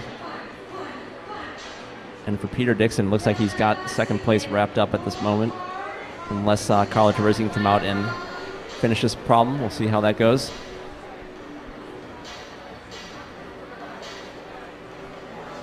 Peter had said that he was feeling on the top of his game tonight, and he really wants it. You know, he came into this knowing that he didn't even make finals last year when he finished first the first go round, and you know that he's looking at his boulder problem, and all that stands in the way of him and getting the podium could possibly be Carlo.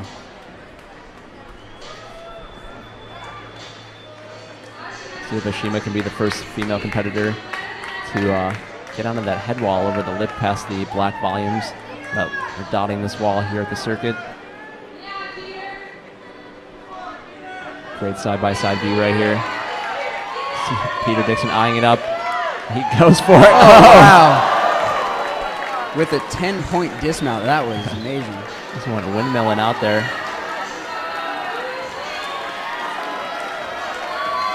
Peter Dixon does not do things at half speed.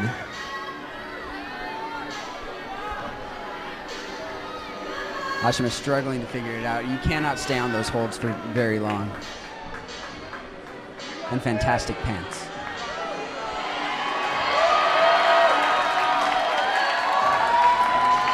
See if Ashima can make this move.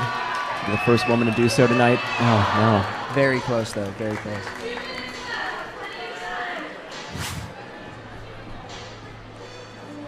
Take a look at Peter here. Oh. Just goes flying onto that mat. Sweet and sour. That's what those mats are for.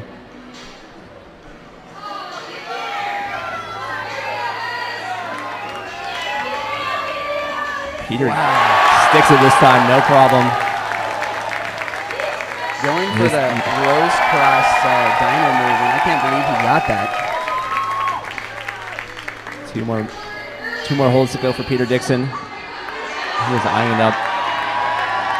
See him really using his feet there smartly to keep as much weight off his hands as he can. Oh no! Very close. Swing and a miss.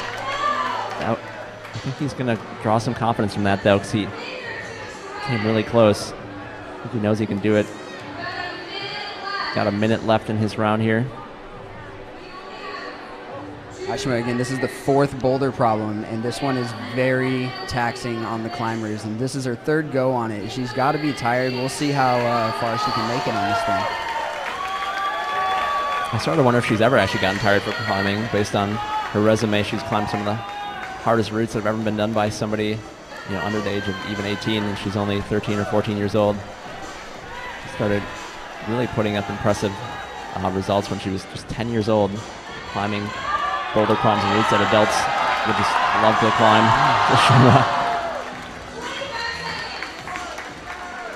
That was so well. She had gotten the distance on that one. She was just a little left, which makes me think that she had trouble seeing where the hold was from the angle underneath the boulder.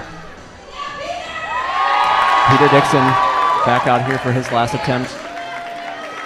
You know the crowd is going to get behind him. Peter's a local favorite. He knows what to do now, and he knows what these holds feel like, so that gives a climber a lot of confidence.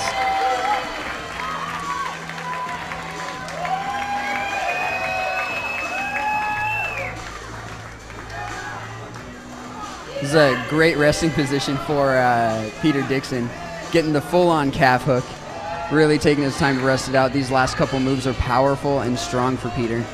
Sort of wonder how beneficial it is to rest at this point, though. He's only got 2 moves left. And this is a pretty strenuous position. See how he does here. He's going for it. He's really working this leg there. Yeah. Making full use of the calf hook. Every joint possible to make it easier for him. Here he goes. Peter Dixon eyeing up that last hole of men's number 4. Oh, no. So close. He had it. That's going to do it for Peter Dixon. Shima's on her last attempt. Peter firing up the crowd for her. Firing us up. She got the distance on this last attempt. Let's see if she can nail it this go. Here she goes. Fatigue setting in. She's a little short. Great effort from Ashima, though. Great to see her making her way out on the adult circuit here. I feel like we're probably going to see her for years to come. I think that's probably a safe bet. Most definitely. And now we're on to our last climbers. Really, this comes down for Carlo to, he's got to see ascend here in order to move his way up the ranks. Alex Puccio, pretty secure. Yeah, Alex Puccio is going to be our 2014 Portland Boulder Rally champion for the women. Her second straight year. His final problem will just be another victory lap for the Pooch. The best part is, depending on how much she's paying attention, she may or may not know. So we'll still see her trying as hard as she can to get to the top of this boulder. I mean, it's a good workout at this point. She needs no more workouts. I think that's probably true, John. You see Carlo Traversi, maybe not the final round he was hoping for, but he's recovered nicely after the first couple problems. Still recovering from that nasty fall he took last weekend. For sure, maybe not 100%, but hopefully that nap helped him out early.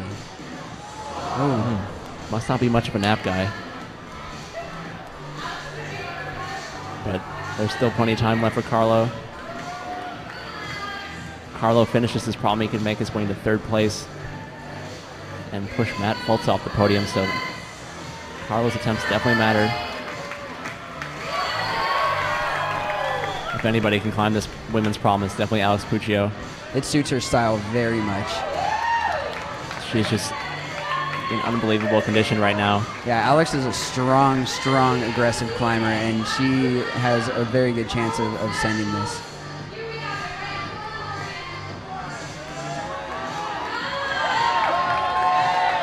See if she figures out the method here. The last couple holds look pretty bad as Carlo sticks to jump, and Alex doesn't get a rebate on that move. And Alex has high point. Alex Puccio on her way to sealing the deal with authority. Alex Puccio is going to be your 2014 Portland Boulder Rally champion. With a top to finish it out. Beautiful. Closing the show in style.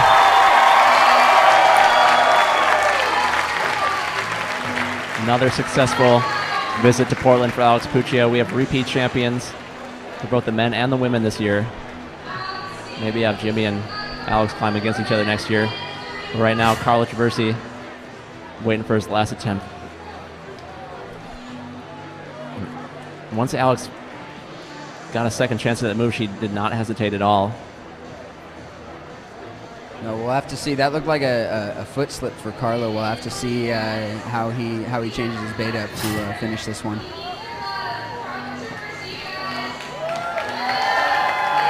Just around a minute left for Carlo Traversi. This will be our last competitor on the wall at the 2014 Portland Boulder Rally here at the Circuit Gym in Tigard, Oregon. It's been a great day of competition. Long day for these competitors, but I think we've had a great show tonight. Most definitely. A lot of exciting moments. Still time for one more here from Carlo. If anybody has the ability to finish this boulder problem in the at the end of all of this, at the end of a strong day of climbing, it's definitely Carlo. Well, Carlo pretty much lives for these bubble wrap holds. Here he goes.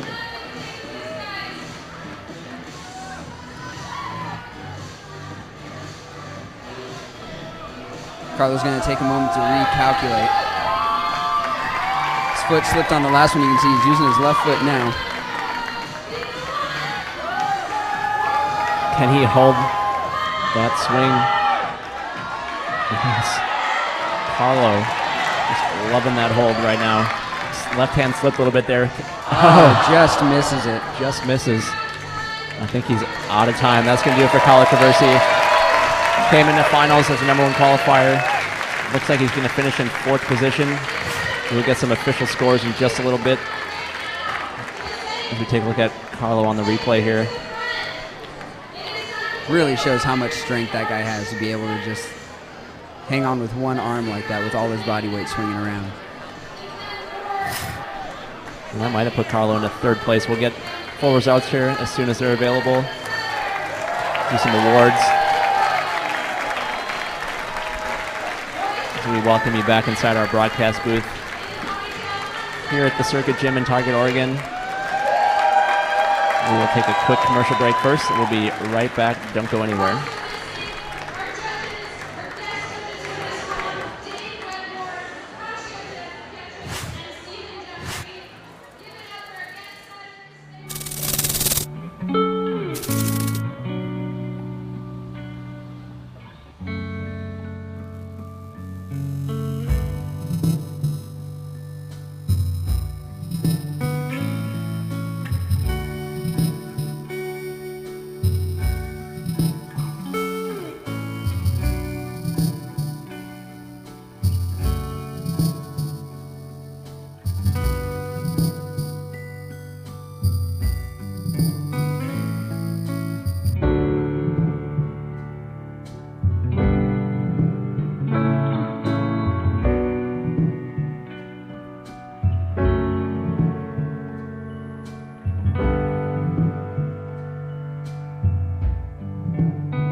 this one I got in Belize.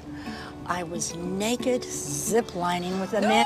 No, we're fine, honey. This is good. This is great. I'm teaching her. Does this look familiar, Mom? Yes, I think this is it. Can you really talk to cats? Of course. Ah, the air.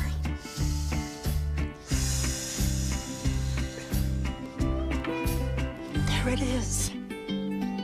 This is where I met your grandpa. Right under this tree. Some things are worth holding on to. You're hugging the tree. That's why we got a Subaru. Was it that tree? Introducing the all-new Subaru Outback. Love, it's what makes a Subaru a Subaru. Welcome back to the 2014 Portland Boulder Rally. Still live here at the Circuit Bouldering Gym as we take a look at our final results for the women. These are unofficial scores at the moment. No surprise to see Alex Puccio there on top for the women, followed by Megan Mascarenas and Ashima Shireishi in third place. Sneaking on the podium in front of Megan Martin and Angie Payne. Take a look at the men's scores. Got Jimmy Webb out in front, 4 flashes. Just an incredible performance by him, followed by Peter Dixon with a tricky performance, getting him in the second place, followed by Carlo Traversi, who just eked past Matt Folster on the last problem, followed by Sean Bailey and Elon Jonas McRae. Really great show from all the competitors tonight. Brian Runnells and John Blomquist in the booth here again, just digesting what we saw. John, what do you make of what you saw on the women's side tonight? On the women's side, Alex was definitely in top form, though I think that Ashima and Megan gave her a run for her money. Everybody looked really great. There wasn't really, I would say, a runaway winner for that. There was great separation, and we definitely saw all the women trying as hard as they could. Even on problem 2, you saw most of the women having trouble with that drop-down move, and again, just all of them trying their fullest. And for the men, what do we, obviously Jimmy Webb put on a incredible performance that really left no doubt that he was going to be the winner tonight. But overall, what do you make of the men's field, given how interesting it was coming out of the qualifiers this afternoon? Jimmy cruised it, and I kind of am interested in talking to him about his qualifiers, because he came into the finals in third place. But he obviously just breezed through all of it, where everybody else was having to struggle and try and make quick work of of the boulder problems. However, Peter Dixon, definitely working with a bit of experience, and he wanted that win. So, we'll have to see how this ends up. But it's fantastic. Carlo actually surprised us all, I think, in finals, not coming out 100% compared to the qualifiers this morning. Yeah, he definitely did not come out strong on the first couple problems there, but he finished really nicely, I thought, as we see all the athletes just doing the traditional mill about after a climbing competition and hang out with their bros. We're going to try and get some interviews for you guys here in just a second. Love to talk to Jimmy Webb and Alex Puccio and find out how things were from their perspective and what their experience was like as they captured their second consecutive Portland Boulder Rally title. As you see Tanya Woods and Ashima get interviewed there.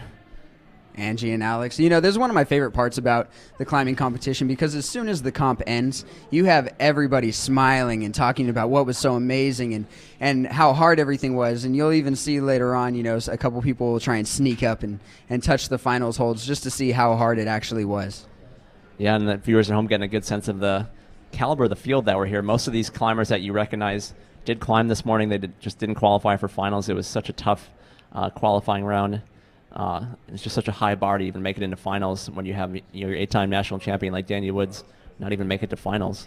And there was a big disappointment with Claire Burfine early on. She was just in the warming up section of her qualifiers and had only done about 4 warm-up problems before she had an injury in her lat and ended up having to disqualify herself. Yeah, that was unfortunate for her, but fortunately for her, she's young. She will have lots more opportunities at comps like this, and I think she's got a very bright future in front of her. So yeah, looking forward to seeing her in years to come at this event for sure. Yeah, another good look again at all the boulder problems in the background. Big shout out to the setters for aesthetics. It just, for the viewers at home, it's fantastic not just to have functional boulder problems that separate the field and really make these athletes try, but also to give the viewers something really good to look at too. When you look at a boulder problem, it's aesthetically pleasing. You think, wow, that thing's awesome. I really would love to get on that. Let's see how these athletes do. Yeah, and we should take a minute to thank all the volunteers here at the circuit, the staff, the owner of the gym. He's really had a great vision for this event over the years. Whole LT11 crew here, John Glassberg, Jordan Shipman, the rest of the people volunteering. John, for joining me in the booth as well. It's been fun working with you. It has been a pleasure, that's for sure. And yeah, Portland. It was a beautiful day in Portland, which unfortunately in the qualifier round didn't fare well for a lot of the climbers because the temperatures were so hot they were greasing off all of the holds. But for the rest of us, it was just fantastic temperature. Yeah, it was a beautiful day to be out here on the West Coast.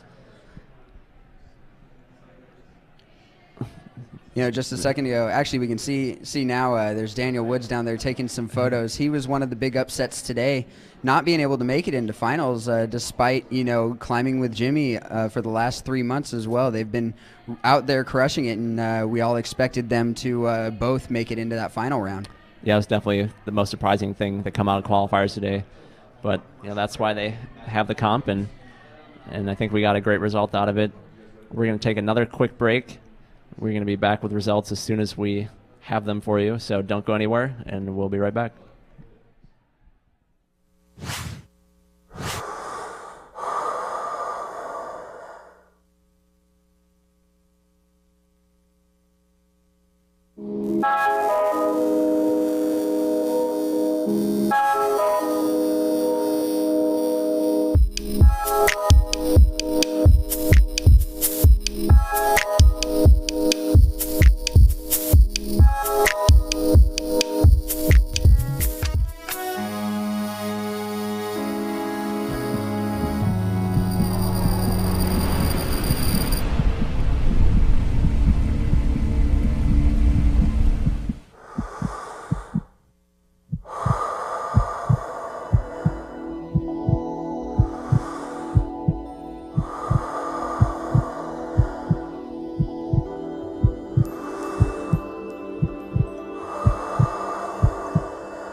Welcome back to the 2014 Portland Boulder Rally.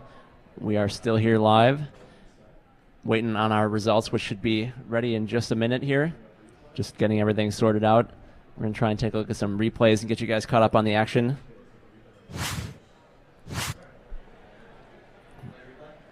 Take a look at Elon there on men's 4. Or maybe that replay is actually of the brushing. That's a pretty nice brush job there on the right. He had some trouble on that first move, but then came through to succeed with such a fantastic move on that. Able to do it static when everybody else had to do it in full dynamic.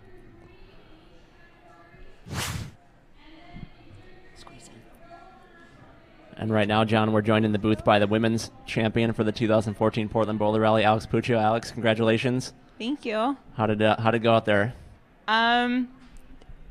It went well. I had a lot of fun.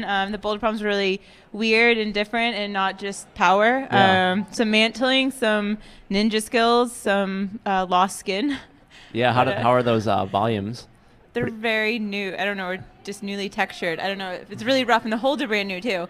So the few holds that we got, it didn't help with the skin too. Dealing with some severe plastic burn, I think. Yeah, I'll definitely be taking a few rest days.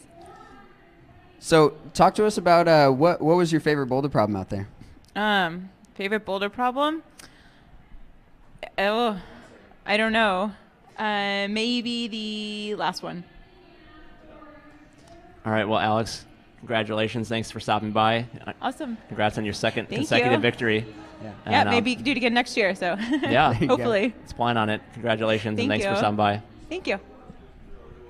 All right, with that, we're going to go down to awards and see. Let's give out some awards.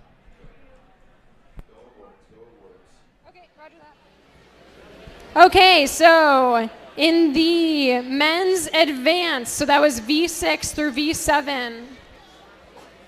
In third place, Scott Klepper. In second place, Evan Austin. In first place, Justin Plant. Way to go, men's advanced. If you are here, please go to the front. Be recognized, stand on a podium. Brad Messenger to the bathroom. And Brad Messenger, we need you in the bathrooms, please. Brad Messenger to the bathrooms, thank you. So again, congratulations. Scott Klepper, Evan Austin, Justin Plant. Woo! Men's advanced.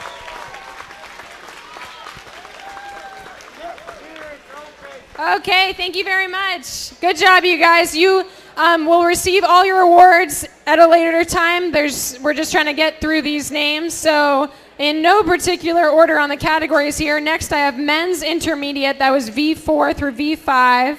So I'm looking at Alex Grimsley in third place. Second place, Max Cohen.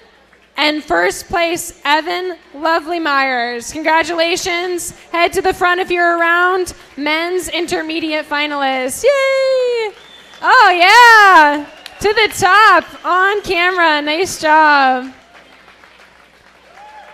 Alex Grimsley, Max Cohen, and Evan Lovely Myers. Congratulations, men's intermediate. Yeah. Woo! Thank you very much. Next.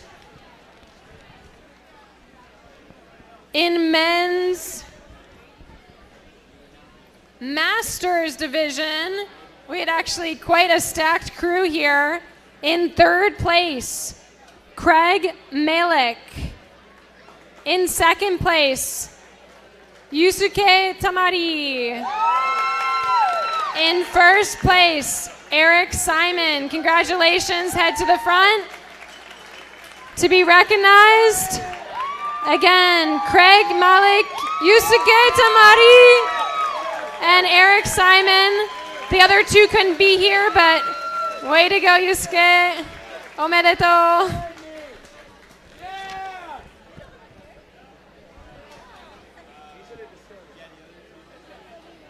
Okay, then we're looking at men's recreational. So this was V0 through V3. An awesome way to try out a comp and get your feet wet. So in third place, Dennis Nazaroff. Second place, David Bruce. And first place, Albert Veloso. Congratulations, men's recreational. Head on up. Dennis Nazaroff, David Bruce, and Adalbert Veloso. We have some invisible competitors. Thank you. In the women's category, women's advanced, we have in third place, Melissa Trammell. Second place, my dear friend, Natalie Todzabel, congratulations. And first place, Kayla Stolte, congratulations. Head on to the front if you are around and shine in the limelight.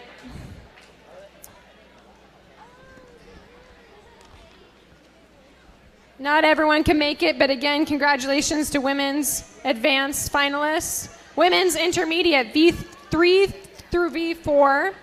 In third place, Sarah Frank. In second place, Maxine Grays. And in first place, Taylor Anderson. Please come to the front if you are around. Well done, women's intermediate category. Yeah! Take a bow, you guys. You're on camera. Woo! Women's Masters, this was a small but mighty crew. In third place, we have Paula Bach. In second place, Takako Tamari. And in first place, Stacy Studer, who happens to be Megan Mascarenas' mom. So, well done, a crushing family. So this is awesome. Again, Paula Bach, Takako Tamari, and Stacy Studer. Congratulations.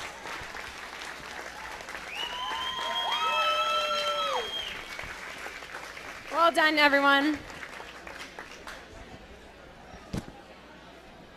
In women's recreational, this was V0 through V2, and it can be intimidating to compete in a comp like this, so we are super grateful for these go-getters. They did awesome. In third place, Erin Danielson. In second place, Kyoko Conley. In first place, Elena Layberger. Please come to the front if your name was called, and congratulations, women's recreational finalists. Woo! To the top, love it. So we, oh yeah, we missed you. There we go. So right now is the appeals period for the open finalists. We're still in that time, so hang tight. We will be doing awards for finalists soon. We also have probably an awesome performance going on outside. Hopworks Beer Garden, Ruddick Wood, I think is all done now, but everyone who competed got a free meal there. And they were just amazing and delicious. So thank you to all our sponsors, all our vendors, everyone that put this together. Hang tight. We got finals awards coming soon. Oh, and my bad, we also have Koi Fusion as a late night food vendor. So if you are hungry, I know I am. They are awesome. They're actually based out of Tigard, so this Portland suburb we are in. And they do delicious fusion burritos. Their kimchi is incredible. Go check them out outside if you're hungry. They're selling burritos and just awesome wraps. So they are outside and available for late night food, because watching all that amazing action sure makes me hungry.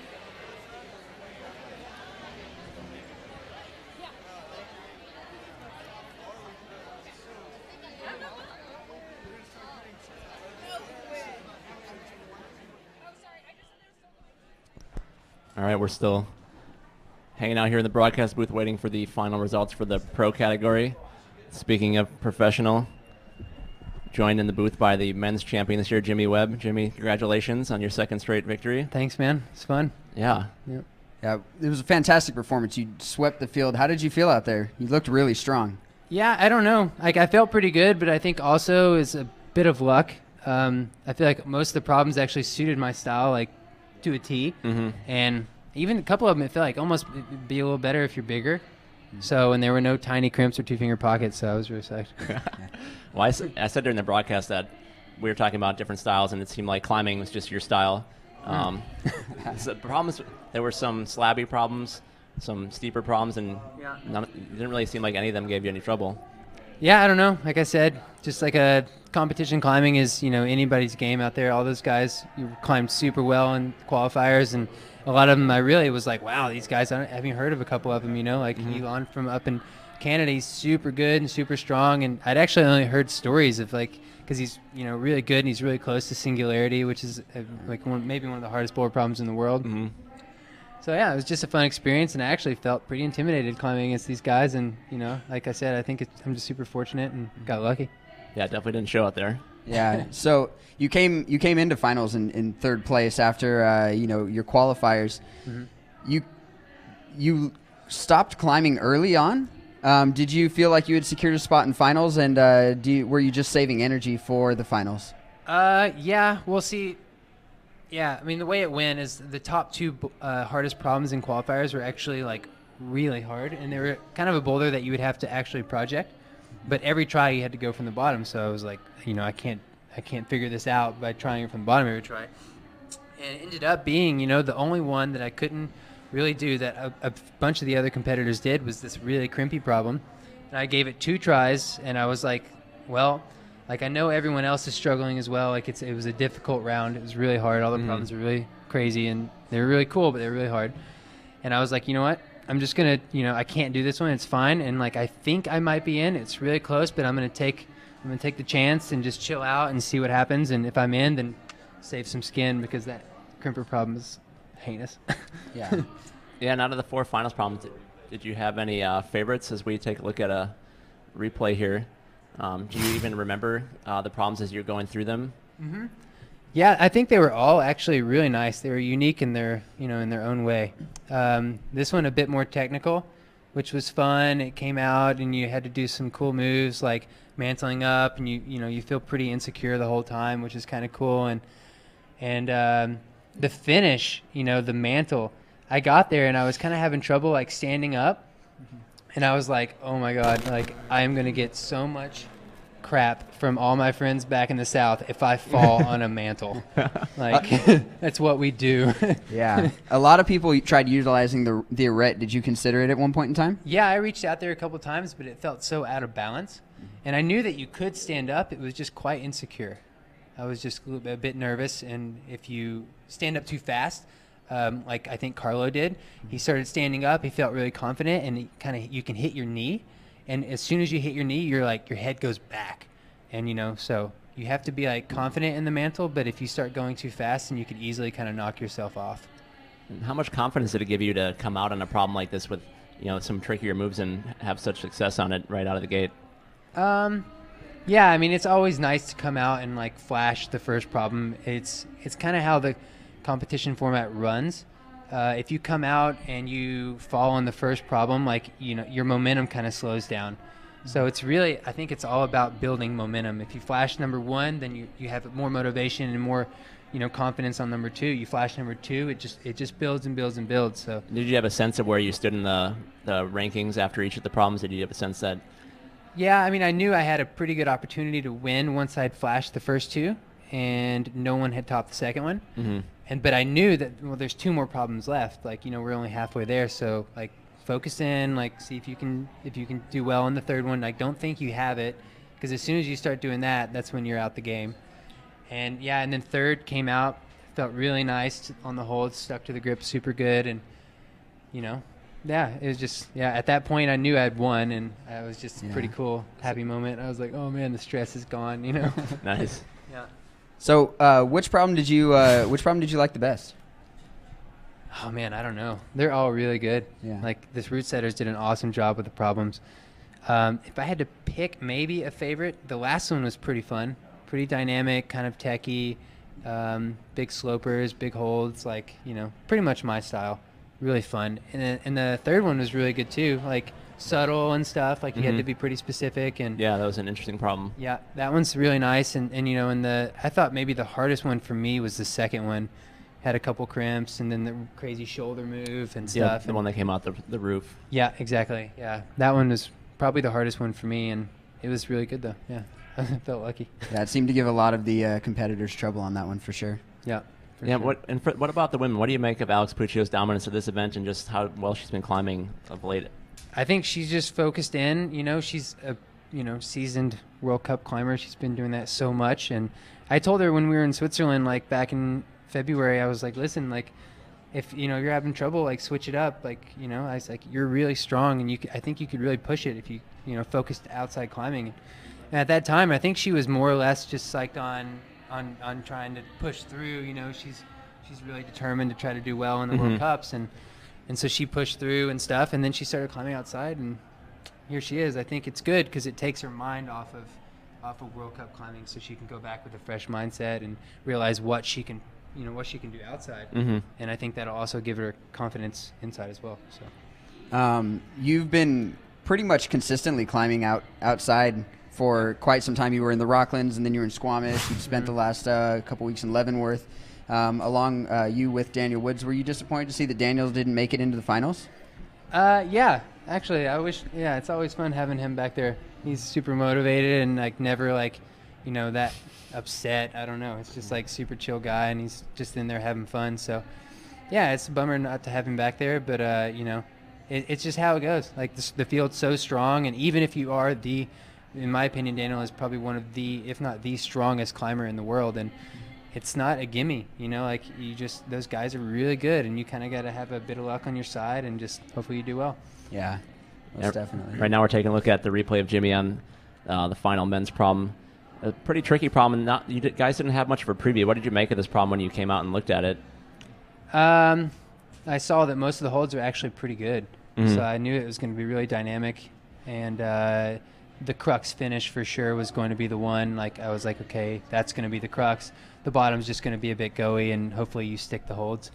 And then just got lucky, got up there, stuck to the grips real nice, and yeah, it's good. Well, we'd be remiss if we let you get out of here without some beard questions. A lot of people in the chat room have an affinity for your beard. What do you tell people at home that are fans of the beard of Jimmy Wood beard? Oh man, they should have seen me in Swaziland. I shaved it all off. What? Yep, all the way down, bare. Wow. Yeah. I don't know. Yeah, a lot of people say, does it make you stronger? I don't know. A lot of people are looking for tips out there. I could use some. I think the beard works. Yeah, if you can grow it, grow it. A lot of people wish they could grow it, so if you can, you might as well. Definitely. If not, just, I don't know, pick up some wig, hair, or something, and paste it on your face. I know it's what Max Ilatukin does. Maybe a new product line for you. What's up? Maybe a new product line for you to come out with some maybe faux one beards. day, huh? Maybe one day. Yeah, something to think about.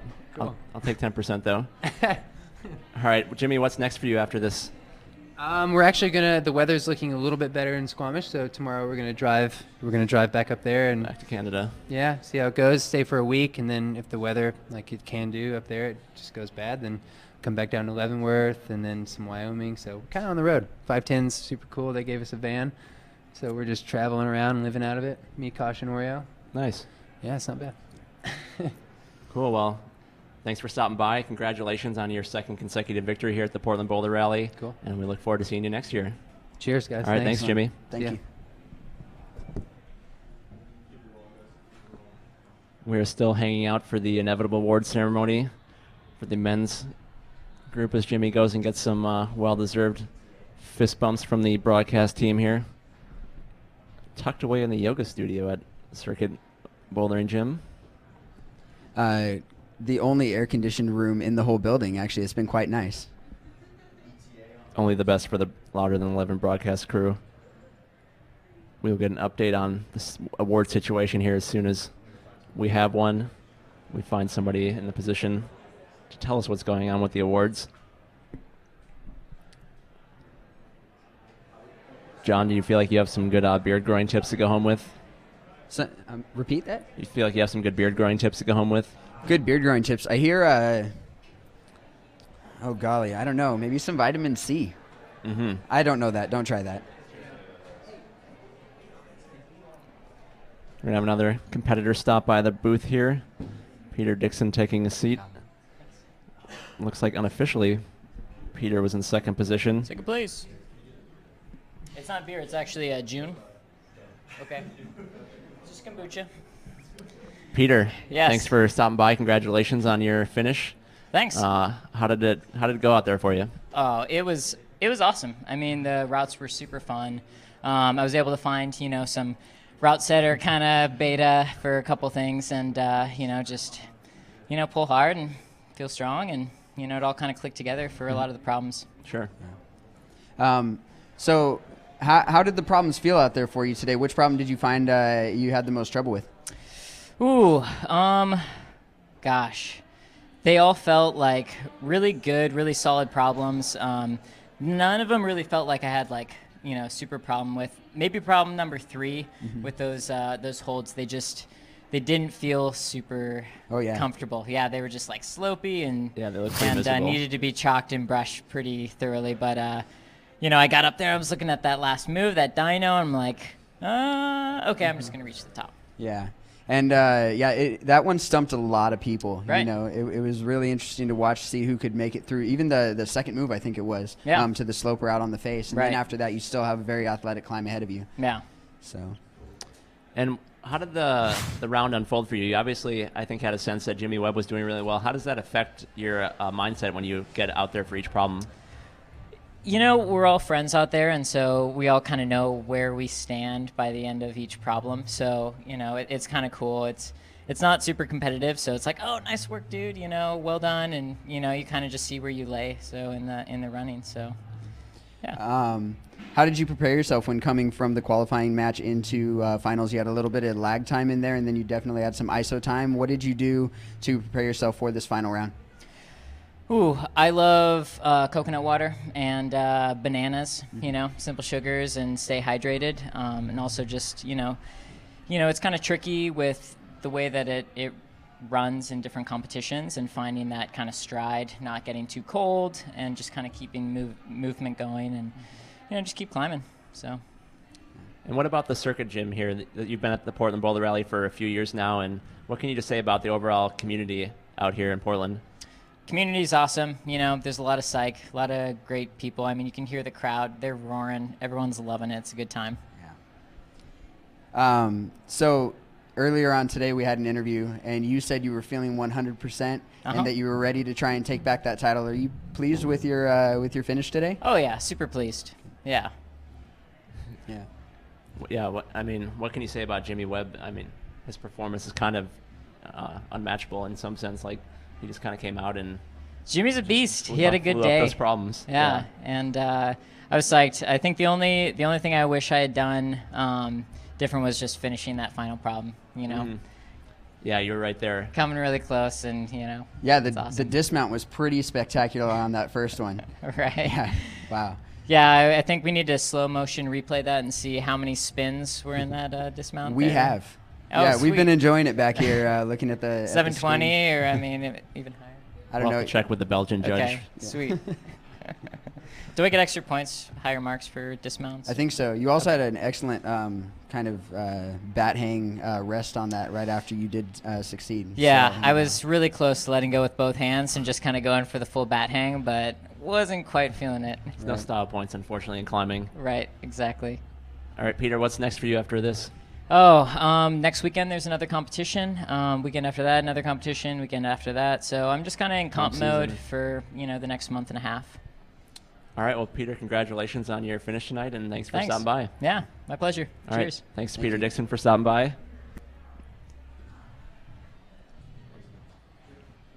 Still efforting awards of some sort. Here to wrap up the night at the Portland Boulder Rally.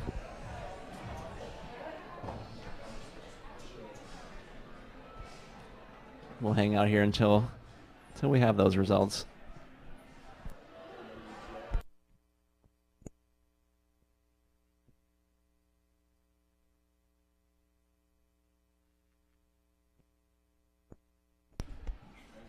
Flip that up, keep it close to your face. Back in the booth here with the one and only Megan Martin. Megan, thanks for stopping by. Why, hello. Thanks for having me. What do we have to do to stop you from smiling so much? I don't know, because I started bleeding, and that didn't really help, so I'm not quite sure. I don't think there's anything. Megan, you on that first problem, it seemed like a pretty effortless move for you when you did the drop down into that undercling on the volumes. Do you think that your Ninja Warrior skills paid off in that execution? I guess so, because it didn't feel too bad for me. So I was like, this is fun. I like swinging around though, so that's like my thing. So I don't know. We're taking a look at that right here. Oh, that's me falling. We'll so effortless. fix that in post. But you can imagine what it'd been like. So, how was the rest of it for you? How did the boulder problems unfold? What did you get out of climbing all 4 of these? I had a great time. I thought this finals was amazing. I have never had so much fun on boulders in a final, I think. They were very different from what you would normally see. So it was just a lot of fun. Is this your first year out here? I was here last year. You were here last Yeah. year. Okay. How is the new gym?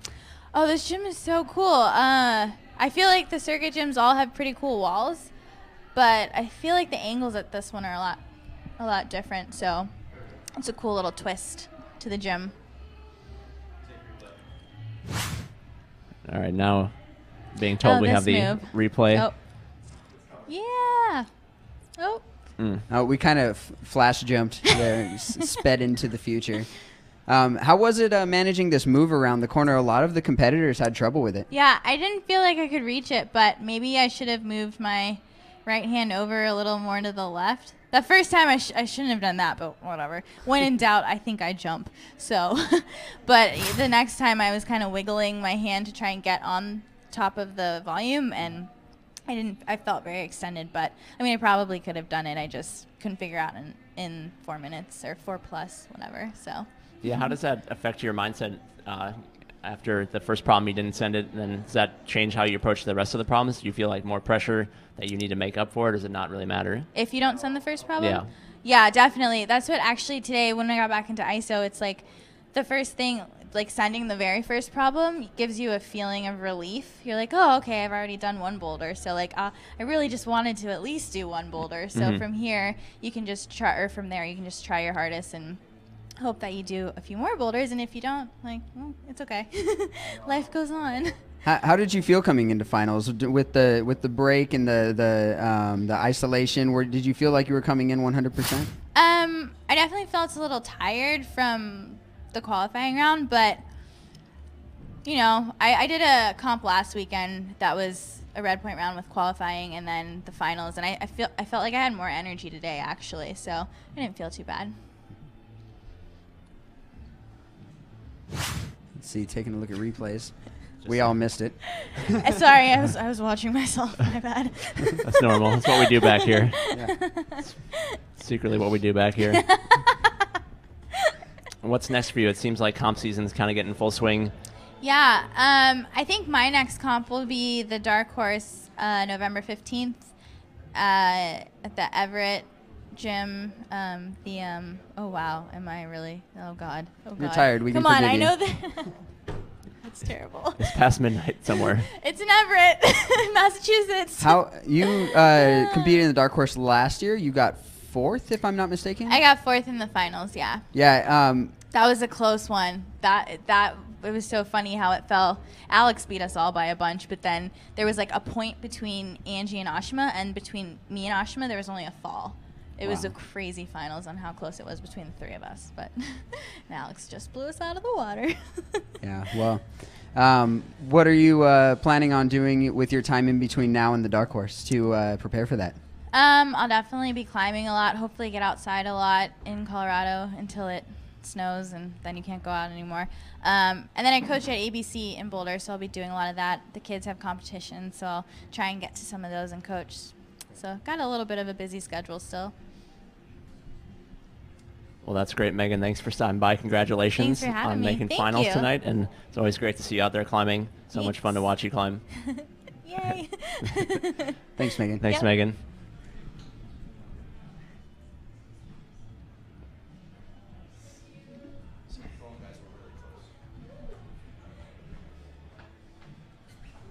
So word on the street is that we are getting closer and closer to this awards ceremony as we await the arrival of our champions.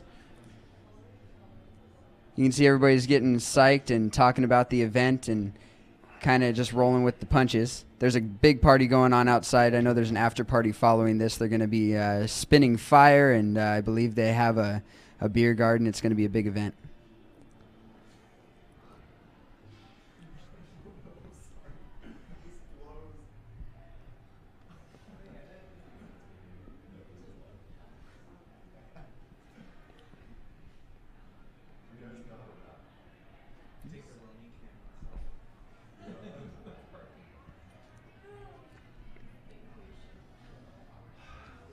You know what's fun about watching these live feeds when they show the crowd is you get to play a little Where's Waldo action.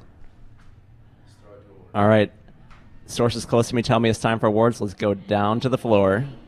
Awards for the finalists in the next minute. If you're interested to come see our finalists for the Portland Boulder Rally 2014, come on inside.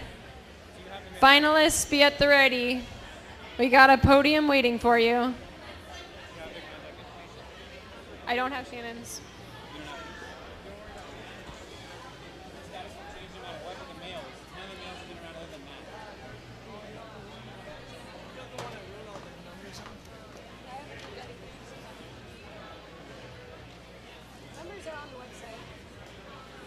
Yeah, I wrote them next to the names so I can get them right on the chair.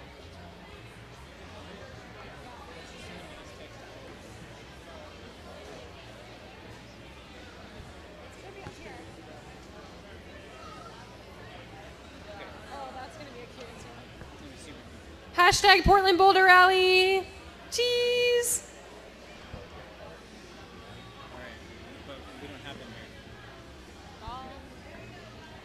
They're all taking a photo. Okay, that's the girls. So I'll just start with women's side.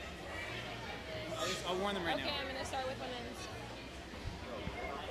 Okay, so for the women's awards. I need.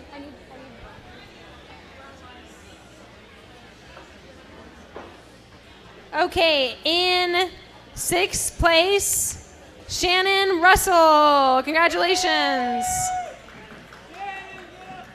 And Royce, we're doing awards right now, so make that picture quick. In 5th place, Angie Payne. Congratulations. Shannon, you were 6th place. Angie, 5th. In 4th place, Megan Martin. Woo!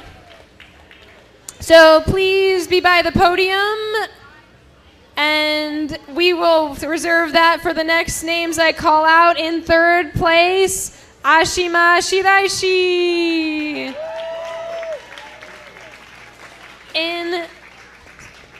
Congratulations, Ashima. Omedetou. In 2nd place, Megan Mascarenas. Congratulations. Yeah. And in 1st place, again, she does it, Alex Puccio.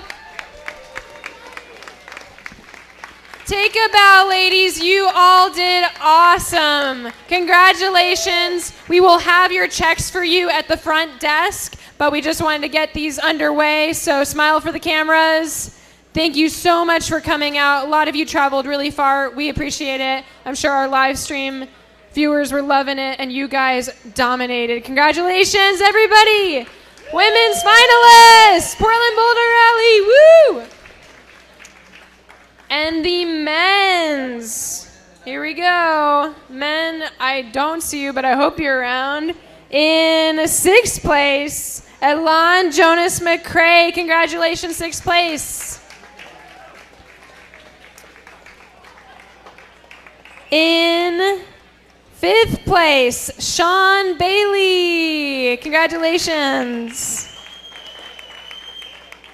In 4th place, Matt Fultz. Give it up. In 3rd place, Peter Dixon. Sorry, 2nd, my bad. Where am I? 3rd place, Carlo Traversi. I am so sorry. Carlo Traversi, 3rd place.